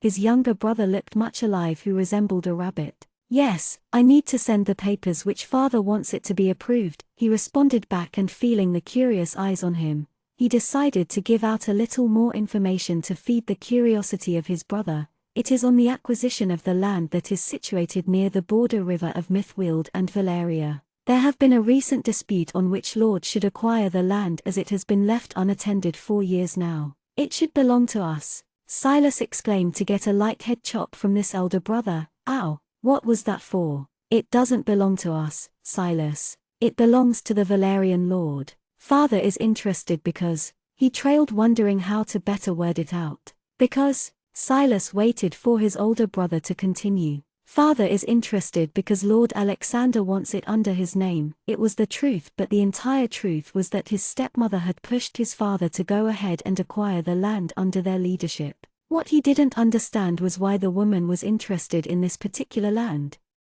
120 Death of the Ghost. 3. After seeing his brother Silas back to the mansion, Malthus walked on the path which led to the village where he was to give the papers which his father had written down, which was to be presented in the council. The road wasn't deserted, rather there were people walking up and down the path, as it was the time of morning where trade took place in the market. Carts were being pulled by horses or men themselves, the day starting busy. But there were some who had ample time to spare, thought Malthus as he walked down the road, his feet kicking the stone, and he purposely fell down as if he were clumsy. With his body down, he went to get up while looking back to see a man who was far behind him, following him. It was the man named Jackson whom his stepmother had kept to keep an eye on him. The man followed him everywhere, enough to go back and report the same to his stepmother, not that Malthus cared. Biting the little stick which he had put in his mouth, he stood up. Dusting his trousers which had picked up dirt from the road,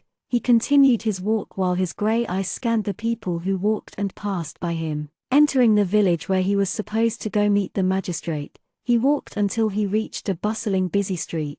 One side of his lips lifted up as he walked through the throng of the crowd, which increased with every step.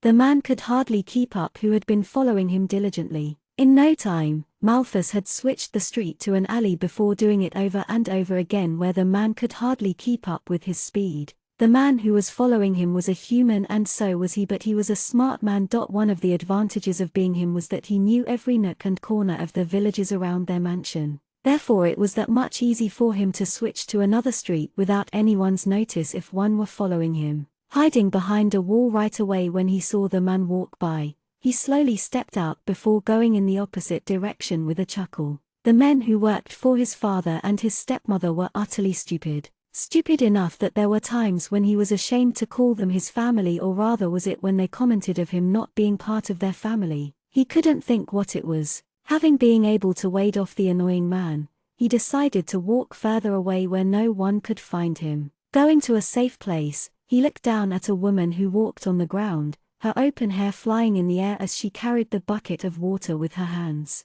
struggling to carry it as the water she had filled splashed down on the ground, which made him stare at her. How wasteful, thought Malthus, his eyes taking in the scene lazily before looking at the papers that were sealed and were given to him for delivery. He was used to delivering things personally, as sometimes the servants didn't do the job right, but this little envelope in his hand had been sealed and fretted over before he had left the mansion. The previous night he had heard his stepmother speak to one of her loyal servants, Leroy. The man kept a keen eye on the mansion, and if it weren't for him and his brother Silas' little escape inside the mansion which they had created in time, breathing in there would have turned shallower for him. Opening the envelope by tearing out the seal, he went to read to have his eyes widen gravely. He couldn't believe what was in there, and it was something that had to do with the recent death that had taken place in one of the town's bone lake that had been a few years ago pulled down to be built again. The letter he held right now was addressed to the magistrate. Sir Wilkin, as promised, I have sent my men to complete the work you wanted to be done. We have sealed the deal on both the ends, and with that let's not contact or speak on the matter. Thank you. On the bone lake, the bodies have been cleaned as expected. Lady Esther Norman. The surprising fact about the deaths was that it wasn't done by a person by hands where lives had been spared with some killed. Instead, each and every single soul that had walked on that land had been murdered, which wasn't restricted to only to the humans or the vampires but also animals. His father didn't seem to know about it, but something told his stepmother knew about it. For as long as he had come to know about her, there was something off when it came to her characteristics. She looked young, not that he had an issue with it, as his father had married the woman for her beauty, but the woman hadn't aged much. He had often caught her walking out of the mansion, but the bad part was that no matter how many times he had tried to follow her footsteps with where she was going, he was either stopped by Leroy or would have lost sight of her in a blink of an eye. It seemed the magistrate and his sweet stepmother were involved in something illegal. Though the letter outside read that it was a seal of his father, which would make one think that he was the one who sent, but in actual truth, it was the lady who had sent it in the name of his father. It brought further suspicion in his mind, making him wonder what was going. Malthus, who had been sitting on the branch of a tree, jumped down with the envelope in his hand, almost startling an old man who gasped at his sudden appearance out of nowhere. "What are you doing?" Jumping out of nowhere, Are you trying to kill me? Asked the old man, his hand that was placed on his chest shivering as he glared at Malthus. Hummed Malthus, his grey eyes making a quick glance of the man before he said, "You might rather enjoy afterlife better than the state you are in," which was the truth, as the man had a pitiable state. He was lean and short in stature, his back hunched. It felt as if one strong breeze could blow away the man into abyss. "How can you speak like that to your elders? For a man of his age he sure was energetic," thought Malthus. "Haven't your parents taught you on how to behave?" He gave the old man a wide smile. "My parents died when I was young, his mother had passed away and his father was good as dead, who kept him around for the namesake." The old man furrowed his brows in concentration. "That doesn't mean you behave rudely to your elders." "Here, take this," said the man, pulling out something dark from his pouched bag and waving it so that he would quickly take it from him. Malthus gave the man a look at his generosity. "Be good now, little boy." With that, the man left him with an edible fruit in his hand. Important, after a lot of thinking, I have decided to write a separate fourth book for the new characters in this same world or dimension. I will be posting the chapters for it from the starting week of October, that is next month. Title: Young Master Damien's Pet. 121 Death of the Ghost. 4. Malthus, who had received the fruit from the kind elder man, took a bite from the fruit, his mouth noisily munching and crunching on the scrumptious fruit that had been given to his earlier. With the guard out of sight, he took the other end of the alley, which was narrow in the passage. His grey eyes swept across the little space to see cobwebs and dirt that had come to be accumulated in time as the people around and in the village had stopped using it. The human didn't know why his stepmother often sent someone to tail him. It wasn't as if he would defame the family name, but then, thought Malthus to himself, either he wasn't part of the family or his stepmother wasn't part of the family. It was either one of the two possibilities, which only came down to that they were far from being related, not by name nor by blood. How could he, when his own father had left his mother to die alone in her home when she should have been aided by doctors or the white witches? It was as if the woman who had entered the mansion a few years ago, just when his brother Silas was born, had brought in a plague along with her that had started the destruction of his family. An ill omen that couldn't be waded off that easily. There was something about her, and by the papers he held, it was obvious that she was up to no good. Having no more use for the official parchment, he closed the envelope back the way he had received it to deliver it to the magistrate. He took his own time in strolling through the streets, and after a good hour, the guard was back to following him. He would have given a piece of advice to the guard on how terrible he was when it came to following him, but then if he did, he would be caught easily, and who wanted that?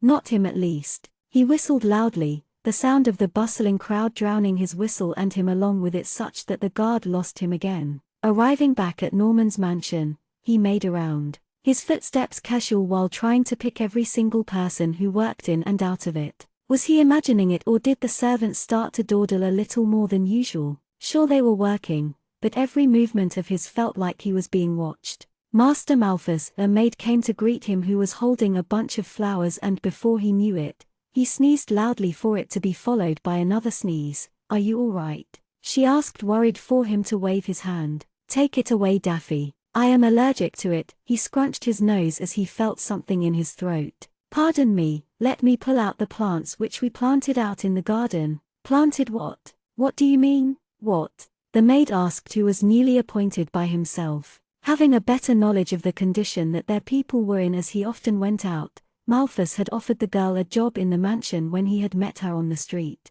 But the girl wasn't the brightest of them all in the servants who worked for them, but enough to be trusted. The young girl, who was barely 14, blinked up at the handsome master of hers, who looked nothing less to a cold prince who had saved her from the harsh world to place her here. It wasn't the girl's fault, as she was an orphan who was kicked out by her aunt to never return back home. But what would she know that the world outside was much safer than the world here in Norman's mansion? "You said it was planted in the garden. Who asked you to plant it? Aren't there enough flowers in there? What, are we going to sell flowers from the mansion?" He rolled his eyes at her while walking towards the window to look at the garden that had the exact same flowers. His nose tickling, he opened his mouth, readying himself for the sneeze before sneezing loudly. By now his nose had turned red. "Daffy, keep them away from me," he scolded the girl, who thoughtlessly had followed him to only stand right next to him when he was looking at the garden. "Pardon me, Master Daffy," The maid bowed her head as deep as she could to show she was sorry for it before raising her head up. It was Mrs. Norman who asked to plant them the day before yesterday. She told me they were your favorite. Malthus's lips twisted in amusement. She told you that? Malthus smiled sarcastically. I remember she did. Daffy was unsure how to reply to it. If Master Malthus was allergic to these flowers, why would Lady Esther want to plant them here in the garden? Had she perhaps misheard it? Mother dearest is out to attend a tea party, I believe. Daffy nodded her head at the question asked to her.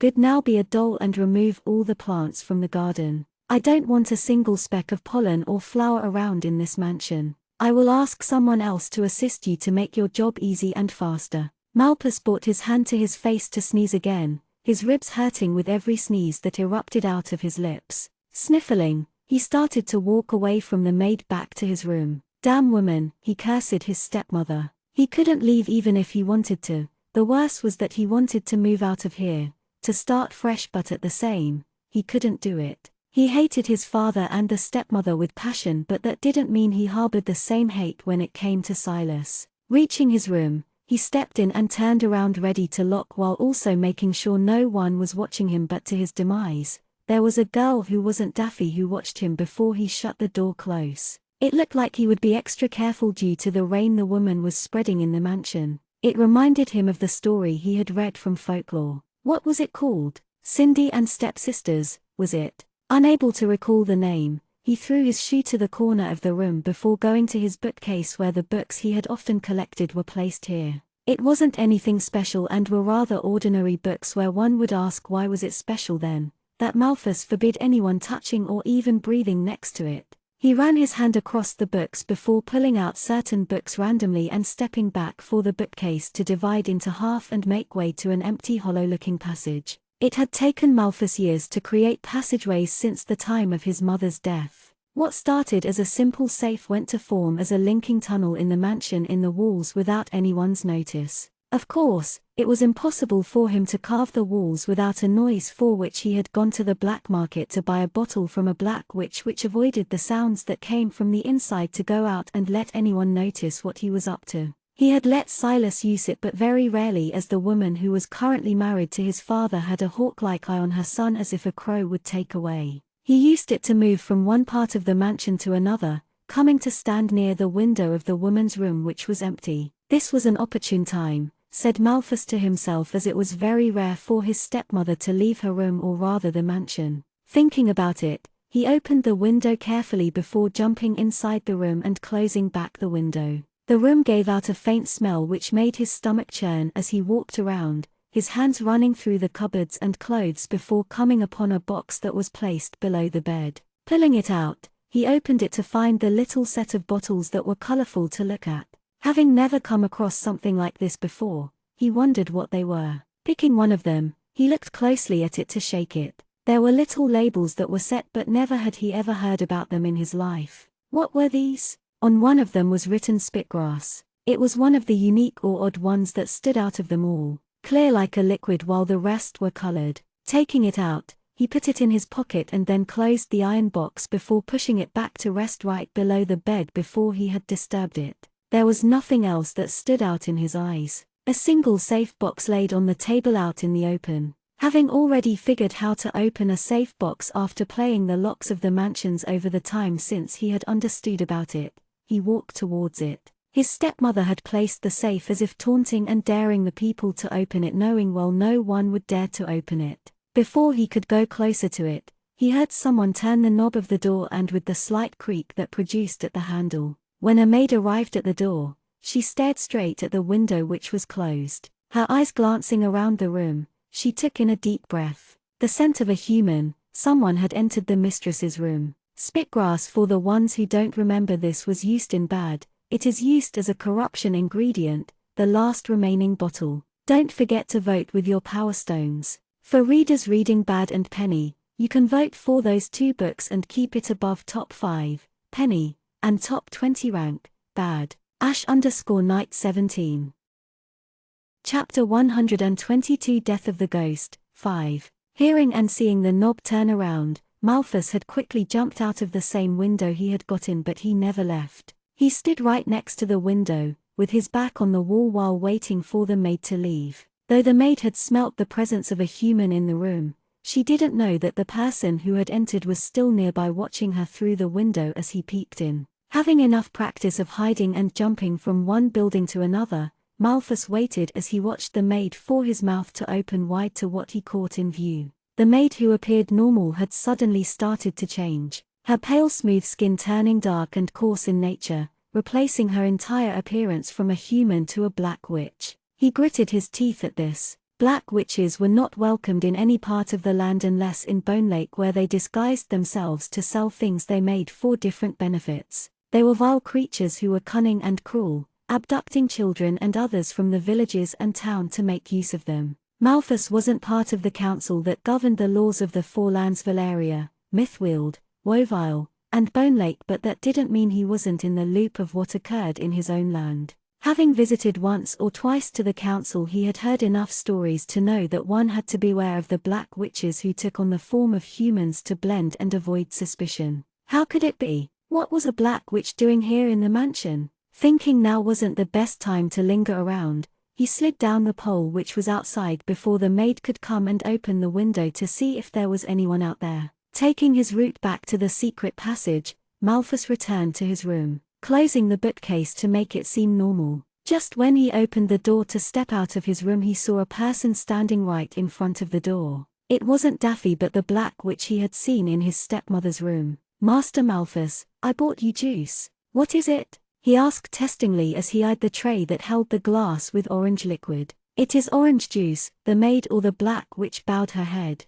She sure was a good actress, thought Malthus before saying, "Keep it at the table." He didn't know if it was because he hadn't known before and hadn't noticed enough, but the maid's eyes turned into slits for a spare seconds before turning back to normal. If one were to blink they would have missed it. Now that he had confirmed about it, he had to be on high alert. The maids often came up to his door to give him juice, but they would know if they had mixed something in it. There was no saying when and who would poison him. His father had let his mother die. There was no saying if he was the next in line as to continue the line. There was Silas for it. It seemed that the witch in his room noticed his eyes on her and she bowed her head again before leaving the door. It was then Malthus realized that he didn't have time for dawdling around. If the black witch had entered the room when his stepmother wasn't there, it only meant that there was something in there that needed guarding. But why? Asked Malthus to himself. The room belonged to his stepmother, Esther. Then would it mean that she was helping the black witches? Frowning deeply, he locked the door of his room before picking up the glass and walking towards the little pot that stood at the windowsill. Pouring all the liquid in it, used the bookcase again, this time taking the lantern along with him and then stepping out to go around the mansion where he revisited the room. There was no one, which only gave him the opportunity to walk towards the safe. Pulling the hairpin from his trouser, he started to fiddle with it while poking at the lock. After a few seconds, he heard a click sound behind the little safe door to indicate that he had successfully unlocked it. When he finally opened it as quiet as possible, he caught sight of parchments in them. His mother sure was the wife of the South Lord, but she had definitely never taken an interest in something that involved parchments. Were they the lands that was given by his father? He doubted it was. Bringing his hand forward, he caught hold of the parchments, taking them from the safe and unrolling them. When he opened to read them, there were names with no other details but locations that were written next to the names. He wondered why the names were written, and as if it weren't enough, there was also a familiar name, Esther, written in it. His frown only turned deeper and he turned to the next parchment, which continued with the names. Few of the random names were striked out. By what he understood, it seemed that this one didn't belong to his stepmother, because if it did, then her name wouldn't have been in here. Unless she was a crazy woman. But what were these? He shuffled through the next parchments when he came to look at words he had never heard or read of. There were marked signs at random places on the parchment. This seemed like a witch work. Why was it in here when artifacts about black or white witches were strictly meant to be handed out to the council? Closing the safe, he left the room, but along with the parchments, while leaving the safe empty and locked. Malthus, not believing if it would be safe to carry it to his room, decided to hide it somewhere before heading back to his room. At the time of night after dinner, he was heading back to his room when something hard hit the back of his head, turning him unconscious and falling flat on the ground. By the time he recovered consciousness, Malthus found himself in one of the cells where they often held captives and thieves. His head buzzed in a light pain as he looked around the cell, finding a lantern that was lit outside. He stood up and walked towards the iron bars. Hearing footsteps that approached the cell room, he saw a shadow that came closer and closer until the person walked to stand in front of him. Malthus, it was none other than his blue-eyed stepmother who had come to greet him. "Mother," he smiled in a sickly sweet smile. Chapter 123 Death of the Ghost, 6. He stared at the woman who came to stand right in front of him outside the cell where he stood behind the bar. To say he hadn't imagined him here would be a lie. With the way his mother had passed away without being cared for while Malthus was not allowed to go see her, it didn't take him too long to guess on what his state would one day come to. But this was too soon. Sooner than he had expected. Sure, once in a while for fun, he and Silas had locked themselves when they were young boys here, but it was never in terms of hours. "How are you finding the cell, Malthus?" his stepmother asked him as if she was concerned. "Does father know I am here?" Esther smiled, her blue eyes slightly sparkling with an amused expression. "What do you think?" she asked him. "If I knew I wouldn't be asking you now, would I?" Malthus tilted his head for her to nod. "You should know how to handle that smart mouth of yours. Men like you fall faster from the ladder than you can even imagine." She raised her hand to bring it down before snapping her finger. "That fast, you see. Are you saying it by experience?" Esther only smiled as if the young man who was in the child had no clue what was going to happen to him. As if wanting to show him his place, she said, "Your father has been informed of how you have stolen my jewelry to earn some money from it. And let me tell you, he isn't happy about it. He was never a happy man, at least not after meeting you. Maybe if you saw him with my mother, you would have known, but I believe you have already seen it before poisoning my father." Malthus didn't hold back in his words. It had been years since she and his father had married, and even though the words were never exchanged on what happened, the words had been transparent by actions that now no one had to hold back their words verbally. The woman didn't look upset by his words. She chuckled, looking at her right from where she had come. "Don't blame me, Malthus. Your father was only easy to poison. He is a weak man. I guess it is the only thing we can agree to." The woman hummed, her face turning serious before she asked, "Where are the parchment papers?" "What parchment?" Malthus feigned innocence, but the woman somehow knew that he had taken the parchment from the safe that was in her room. Hearing a pair of footsteps, Malthus turned to see the guard who often followed him. It was Leroy. The man didn't wait for his stepmother's words, and instead, he opened the lock of the cell and stepped inside. Malthus, who was previously standing close to iron bars, took a step back at the man's presence. Even though they were of the same age, the man had been hired to guard and kill people who posed a threat to Norman's family. But what if the family member was subjected to be the victim under the hands of such skillful hands? Malthus was agile but not strong enough. "Don't play naive, son. I know you stepped into my room to steal the parchment I have kept safe for years. Tell me where they are and I shall let you go unharmed." But he saw the lie through her words. "Leroy," one word, and the guard started to hit him. Malthus felt the hand come right at his stomach, making him cough. Though he tried to evade the punch and the hits, he could hardly avoid them for long. For some reason, his hands felt weak, or it was just that the guard was stronger than him. After 5 minutes, the woman asked, "Tell me, there's no point lying, and you should know that.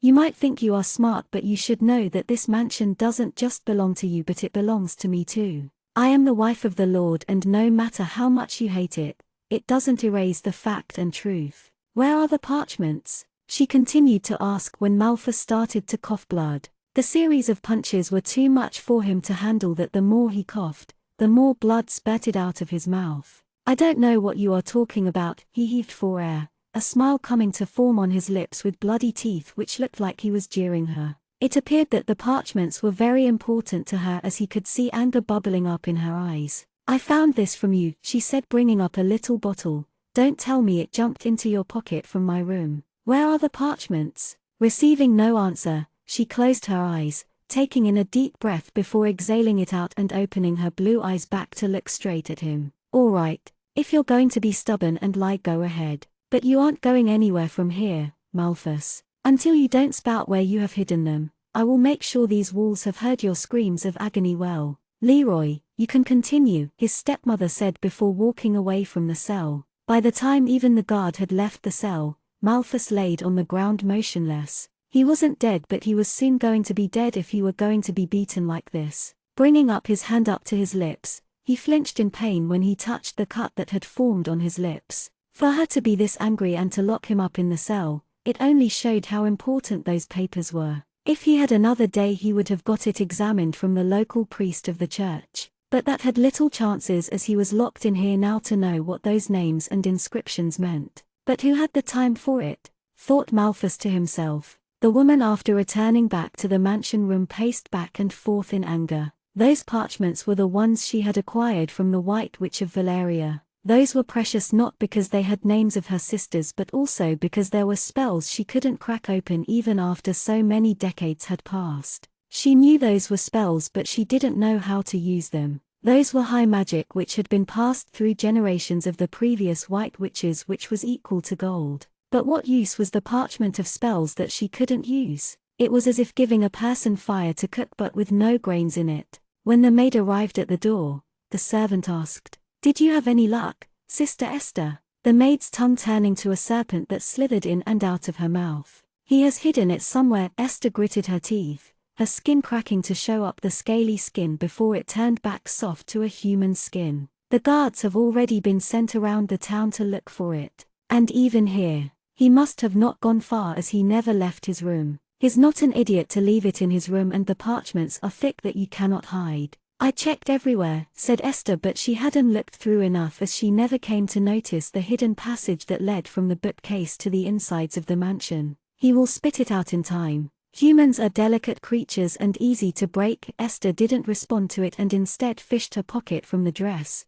bringing the little bottle in front of her face. "I have a job for you. Take this to the far village that lies around the border. Mix it for the vampires to drink," instructed Esther, her eyes serious as she handed it to the Black Witch. "Just one bottle?" the maid asked, dumbfounded. "Would it be enough at all with this little bottle?" "Yes. It is the last bottle that exists, so use it wisely. 2 drops each in the drink should be enough." Back in the cell, when a few hours passed with the night turning quiet, he finally sat up to look around the prison-like cell he was in. To kill time, Malthus took a stone that was in there, carving the year and his name on the wall before standing up to inspect the lock. He fished his hand in his pockets for the pin which had gone missing. Fumbling with the sleeve of his shirt, he pulled out the wire around his cuff, twisting and folding it before getting to work with the lock. With the lock that was from the outside, it was hard to open the lock without looking at it. Opening the lock, he grinned to push the iron door, which creaked noisily. On his way out,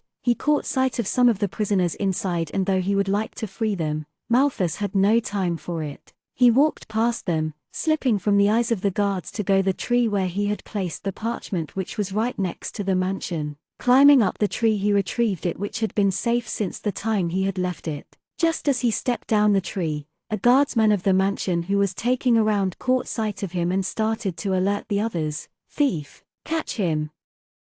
Chapter 124, Death of the Ghost, 7. The last thing Malthus needed was attention on him right now. He ran away from the mansion, jumping through the walls to head towards the nearest village, but knowing well about how the search was done, he instead started to run through the forest. It didn't help that he was injured severely, his ribs broken as it started to poke his muscles and his body feeling as if it were spent with no energy, but it wasn't time for him to relax. Being the son of the Lord of Wovile, Malthus knew that even if he approached the magistrate or any of the assigned dukes, help would be given, but at the expense of his life, as it would be again taken back to the Lord itself, who was being controlled by his wife, that is his stepmother. The one person he believed who would aid him was the man whom his family had disliked for years. It was the Lord of Valeria. If he could find help right now, he was the only person he thought to be approachable. He had taken the bottle from her entire collection out of mere curiosity, but it seemed that the bottle he had chosen was of high importance to her.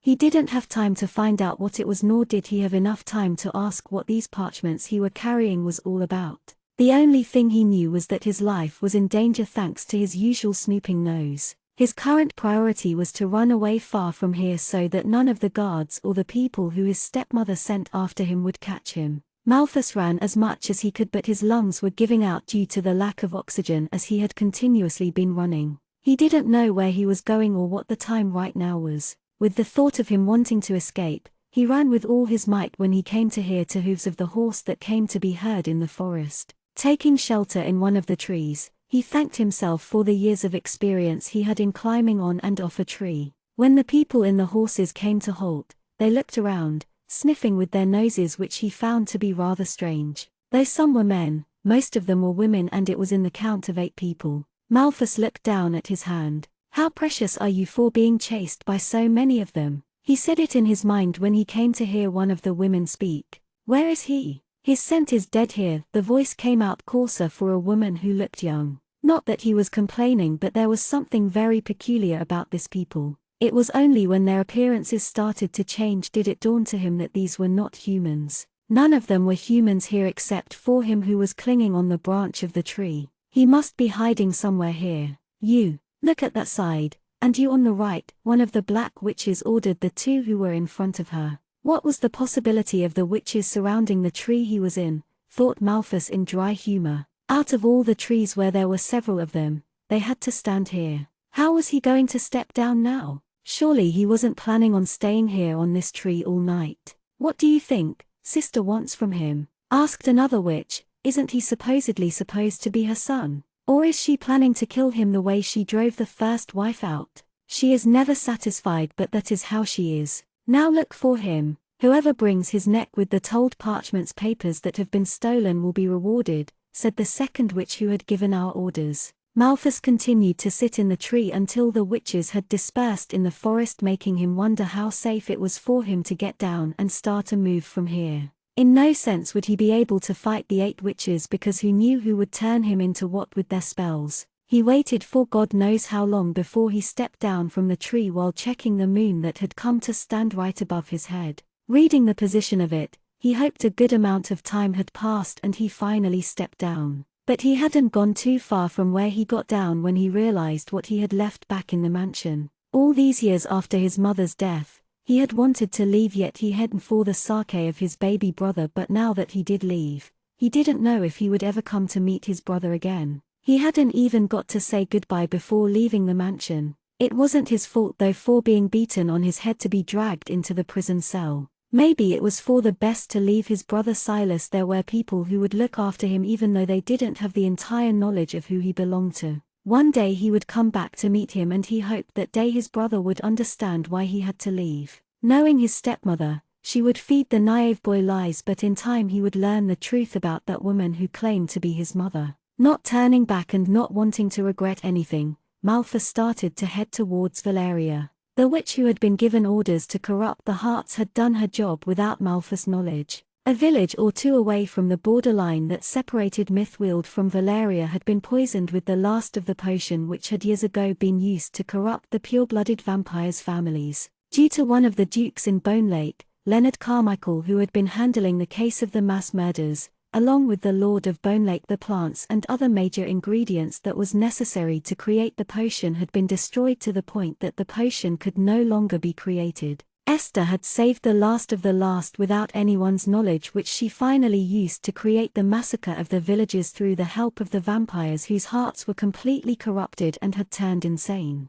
When Malthus arrived at the borderline of the village, his huffed for air as he had continued to run through the forest. Finally, once he reached the village, after which was where Valeria started, he bent down to place his hands to rest on his knees. Never had he run so fast in his life. Never. Malthus shook his head as if talking to himself. What started as a sigh of relief, he turned shocked when he heard a high-pitched scream in the quiet night. Worried where it came from, he wondered if the black witches had already caught up to terrorize the innocent souls. Walking closer, he caught sight of a vampire drinking blood of a woman before tearing her head off. The lights coming from the lanterns that hung outside the houses wasn't enough for him to look at them. Malthus had thought that he had saved himself from the black witches, but here laid an even bigger problem than before. He tched before jumping into the scene when another man was attacked, but Malthus was a mere human. A human who was easily breakable by a vampire. Already tired and out of breath, he tried to get the deranged vampires off of him by picking up a nearby stick to run it through the vampire's chest. One of the vampires came from back to throw him across the wall of the house, and that was it for him. It was as if his body didn't want to move any further, or rather it didn't listen to him. With the village men and women running inside and out of the village, the vampire that had attacked him got distracted by the moving humans to leave him alone. Malthus coughed more blood, the blood leaking out of his mouth to fall on the ground. The parchment from his hand had slipped away when he was trying to fight the vampire who had attacked him. With minutes that passed by that involved screams and death, his hands turned cold and motionless.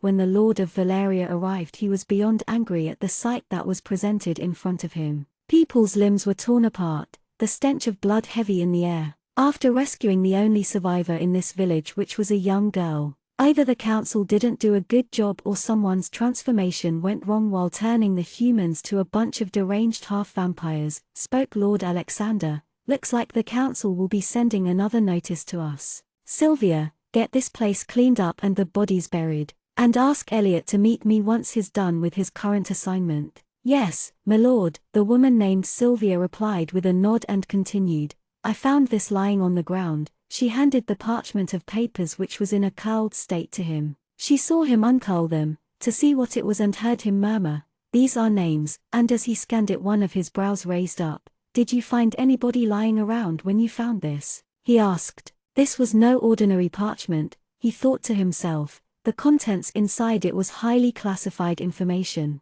Too many. The villagers' bodies are scattered all around the area. We don't know who it belongs to. Year 1847. A young woman who entered the local cemetery of Valeria had come to visit her dead family when she caught sight of a grave that had been left uncleaned. Dirt and mud attaching to itself with no flowers to only indicate that no one remembered the person who was buried in there. Her heart that brimmed with kindness, she pulled out her kerchief to clean the tombstone, rubbing the dirt away while making sure every inch of it was clean. Finally, when the headstone looked decently clean, she felt satisfied, a smile forming on her lips. Having bought a lot of flowers for her family, she looked down at her hands to see the extra flowers that she remained in her hands to place it on the grave she had just cleaned. Bowing her head, she left the cemetery. But what did the girl know what she had done? Part of the magic was split on her through the man she loved, which was transferred to the body that had been dead for 12 years to only be awakened. Achoo!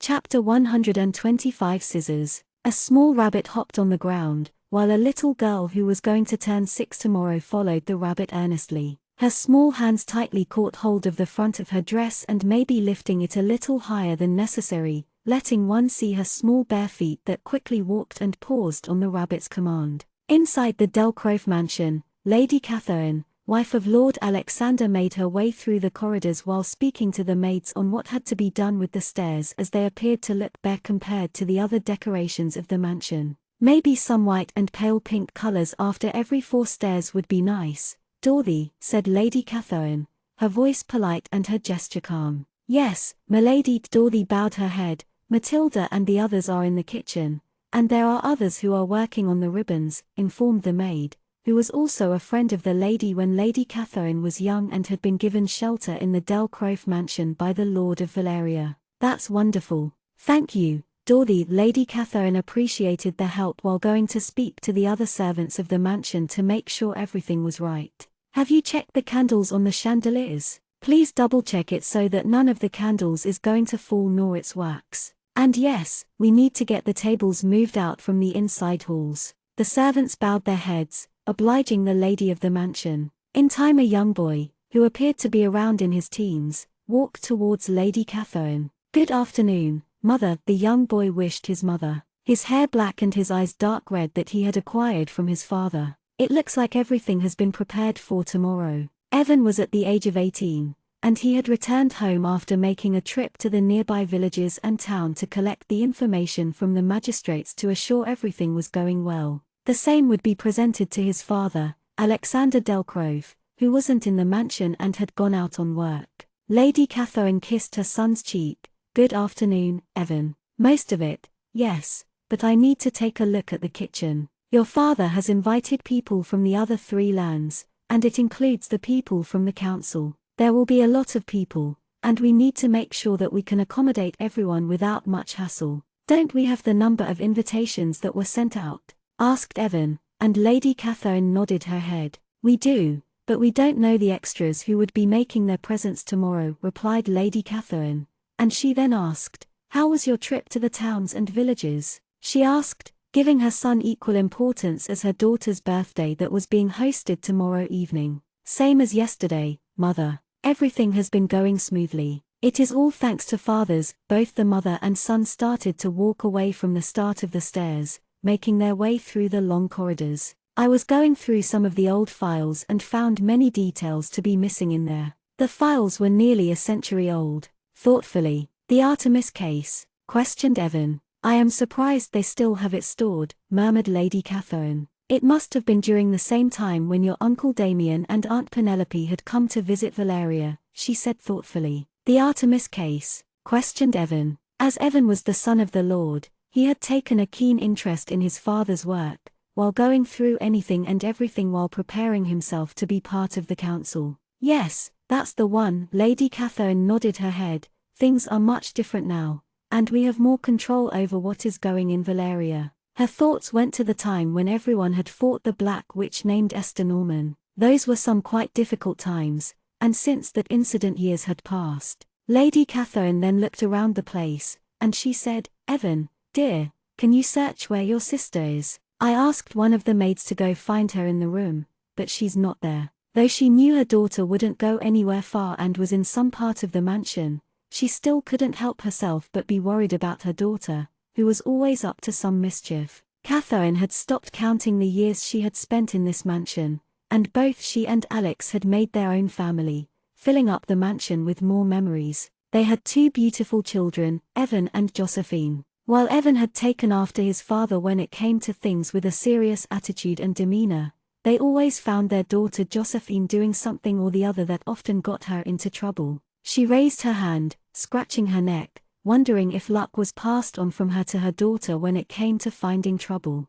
I will find her, mother. I know all her hiding spots. Evan bowed his head with a polite smile on his face, and Lady Catherine nodded her head. Both Evan and Josephine were years apart, and in the beginning, it had worried her if there was too much gap, but Evan was patient when it came to Josephine. Thank you, Evan. Lady Catherine placed her hand on Evan's arm before a maid came to let her know the menu along with the ingredients had arrived in the kitchen. Outside the mansion, the little girl continued to follow the rabbit's hops that went into the garden. Where are you going, Mr. Rupert? The little girl asked the rabbit as if it would understand her. The rabbit escaped into the bushes, and being small in size, Josephine tried to get through the bushes and the branches that tried stopping her from getting to her rabbit. The rabbit finally stopped, biting on a leaf while rubbing its face with its two front paws. In an attempt to get closer to the rabbit, Josephine didn't realize her long brown hair had entangled itself in one of the branches,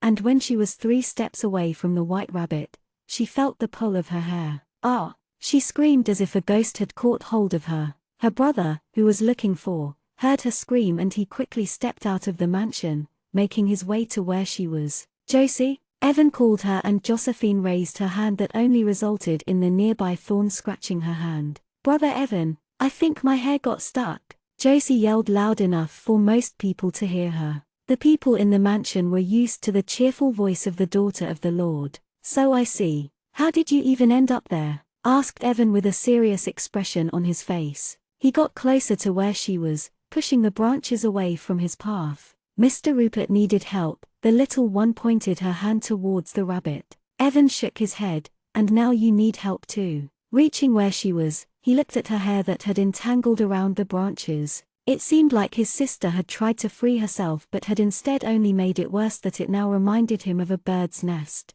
I will need to break the branch. I think we'll need to cut your hair. What? No, brother, Evan, Josie shouted, making Evan flinch. This is why mother and father say to keep yourself out of trouble, but you are too intent in wanting to be friends with it, said Evan, and he broke the branch before showing her how her long brown hair had turned to a mess. I never said that. Josie's eyebrows furrowed and she looked at her brother as if she did no wrong before grinning when Evan continued to stare at her. What do I do? She asked him. Cut it, suggested Evan with a dull yet patient voice. Josie stared at the branch from the corner of her eyes as she couldn't see the entire thing. Bye-bye hair. Evan asked one of the servants to get scissors, and Josie was finally free from the branch. The siblings started to walk away from the rabbit, while the little girl secretly promised to catch Mr. Rupert later. While they were making their way towards the mansion's entrance, Josephine's eyes fell on the blue roses. "Brother Evan," Josie pulled Evan's shirt.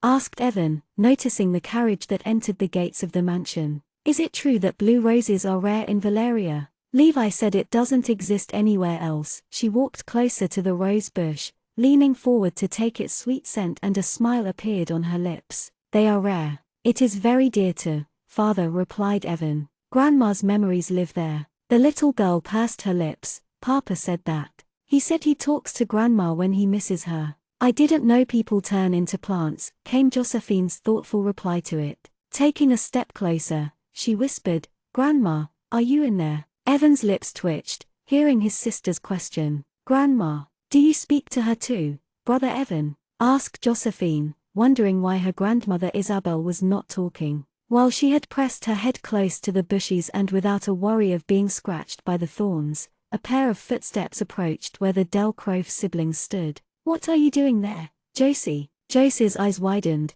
and she pulled herself away. When her eyes went to meet the tall and dark-haired man, Josie quickly jumped into Alexander's arms. "Papa." Alexander picked up his daughter in his arms and Josie put her hands around her father's neck. "What happened to your hair?" he questioned, noticing one long side, while the other was short. "My hair got stuck in the branch," said Josie, pulling away and looking into her father's eyes that sent a disapproving stare. Alexander asked, "Did you get hurt?" And Josie was quick to shake her head. "Papa, Grandma doesn't talk to me," complained Josie. Alexander tilted his head and then looked at his son, whose eyes moved to the blue rose bushes. "It must be because you have been a naughty child." He caught hold of the tip of her nose that made her scrunch her nose face. "Really?" Josie asked with an oblivious look on her face, and Alexander chuckled looking at his daughter's expression.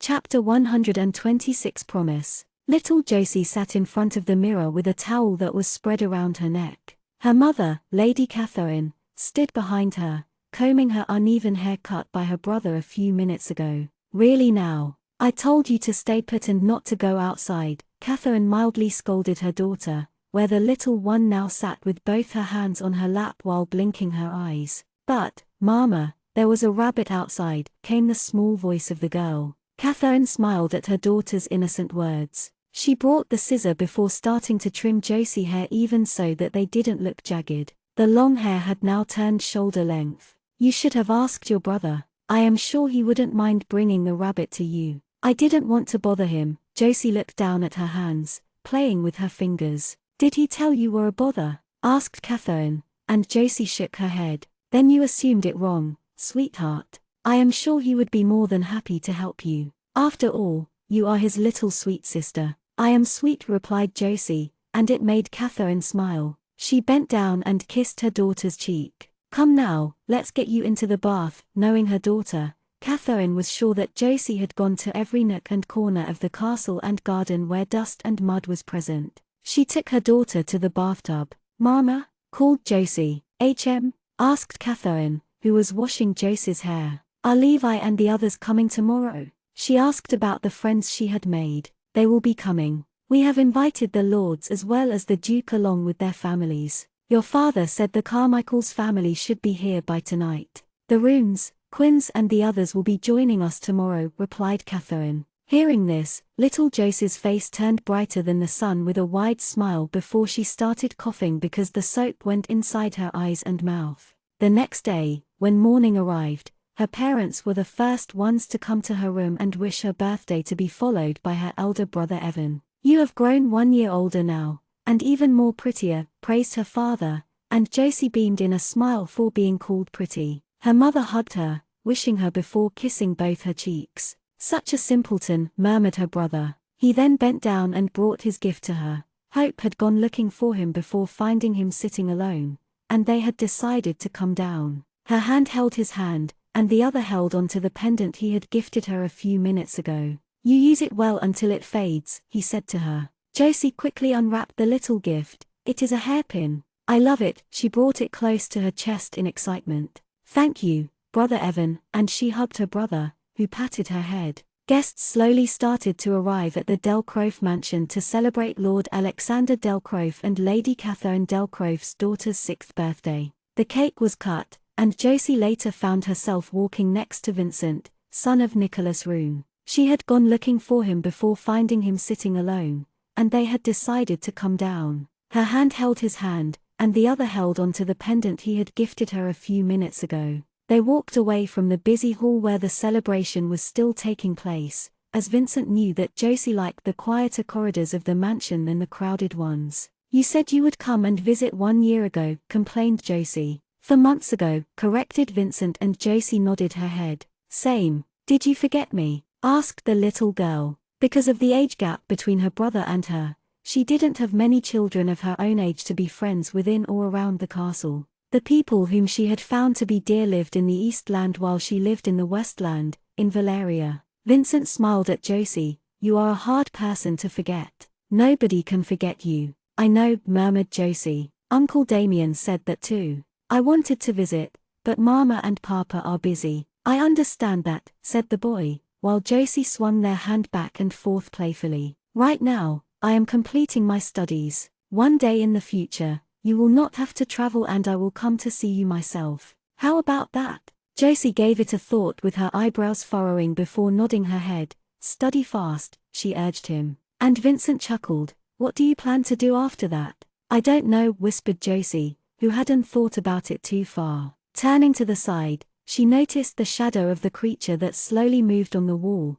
and she quickly stepped closer to the boy. "Don't be afraid of it," said Vincent to her. "He would never harm you." Josie looked at Vincent with her big eyes and then back at the shadow creature that had stopped moving when they had stopped walking. "Why does it follow you?" she curiously asked him in a whisper. "He's a gift from my father. Consider him like a personal pet, who belongs to me," explained Vincent, and Josie didn't understand how a shadow could be a pet. "Here, why don't you both get acquainted with each other?" When the shadow-like creature started to take a visible form, Josie quickly walked around to hide behind Vincent's leg. The creature stepped forward. Josie slowly peeped from behind Vincent, noticing the ragged robes of Vincent's pet that was old and torn. Her eyebrows drew together, and she said, "Your pet needs a bath and new clothes." Vincent looked at Josie in amusement. For a person who was scared of the creature a few seconds ago, the little girl had something to say about its attire. "Josie, meet Narcissus." "Narcissus?"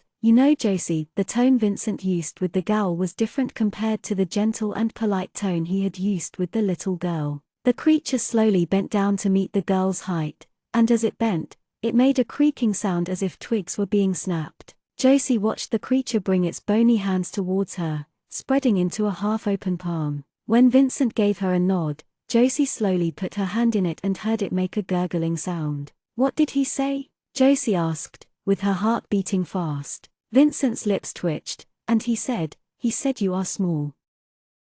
Chapter 127 Persuasion to Go. 7 months had passed since Josephine Delcroft's birthday, which had been grandly celebrated in the land of Valeria. With many guests and close family friends who had come to attend the little girl's birthday, they had left the manor to get back to their own homes. One would think the corridors of the Delcrofts had turned quiet, and maybe it was, except for the little girl, who now followed her mother like a cat. "Mama," Josie held Lady Catherine's dress while looking up at her mother. "My answer still stays the same, dear. I cannot have you traveling in the carriage without your father or I being there with you," answered Lady Catherine. She had stepped out of the manor and into the garden. "But, Brother Evan is going to be there with me," the little girl paused before saying. "Brother Evan said that he is going to Bone Lake," she persuaded her mother, continuing to follow her into the garden. "I promise to be good. I won't trouble anyone, I promise." Lady Catherine went to pick up the flowers that were going to be used to place in their dining room. "I don't think that is the issue here, Josie. I know you won't trouble anyone," said Lady Catherine, looking at her daughter, who frowned. "Then?" asked Josie, looking up at her mother with curious eyes. The reason was that somehow the luck of trouble had passed from her to her daughter, thought Catherine in her mind. Years had passed, and she was no more the young girl who would often find herself in trouble. She had turned into Lady Catherine Delcroft, a respectable and kind woman, where people looked up to her similar to how the people looked up to Alexander. We decided to go after 2 months, didn't we? Why not wait and finish your studies until then? I am sure others are doing the same, said Catherine, bringing the flower that she had picked to bend down to where her daughter was. Pulling out a pin from her hair, she placed the flower on one side of Josie's short hair and pinned it in. Momentarily forgetting about her persuasion, the little girl touched the flower on the side of her hair. Mama, Josie's voice went high, and she then asked, Uncle Damien is there, Aunt Penny, and Vincent and Trinity. Catherine smiled at her daughter's words. I see, so that's who you want to meet. Uncle Damien and Aunt Penny must be busy with their council work. And if I am not wrong, Vincent has a lot of studying to do too. Trinity too. I take my books there to study with them, said Josie, and Catherine started to laugh. Why are you laughing? Catherine took a moment before she finally said, I don't think anyone has ever mentioned having a motivational study like yourself, especially to travel so far. It takes 2 to 3 days before you reach Bone Lake. It does? Asked Josie, thoughtfully, and Lady Catherine nodded her head before she returned to pick the flowers. Though the Delcroves had servants, the lady of the manor liked to do some things herself. But Uncle Damien travels so fast. In minutes. That is because your Uncle Damien has the ability to go back and forth without the constraint of distance, dear. Now even if you decide that you will travel with him like that, your father wouldn't allow it, replied Lady Catherine, her voice gentle and patient with her little one. It was because she had heard Alexander mention the time in the past when Damien had been stuck with his wife in the forest because of the sudden lack of blood. Josie turned sad that her mother wasn't agreeing to her going to visit Bone Lake. Hearing footsteps from behind, someone said, looks like the princess is busy with her mother. Both Lady Catherine, as well as Josie, turned around to meet a man with grey eyes. I didn't know you were visiting us, Malfi. A broad smile appeared on Lady Catherine's lips. Josie let go of her mother's dress, and she walked forward, where Malthus picked up the little girl. Malthus returned the smile. I came here to visit Alexander, but I caught sight of you too. Thought I would have a little chat.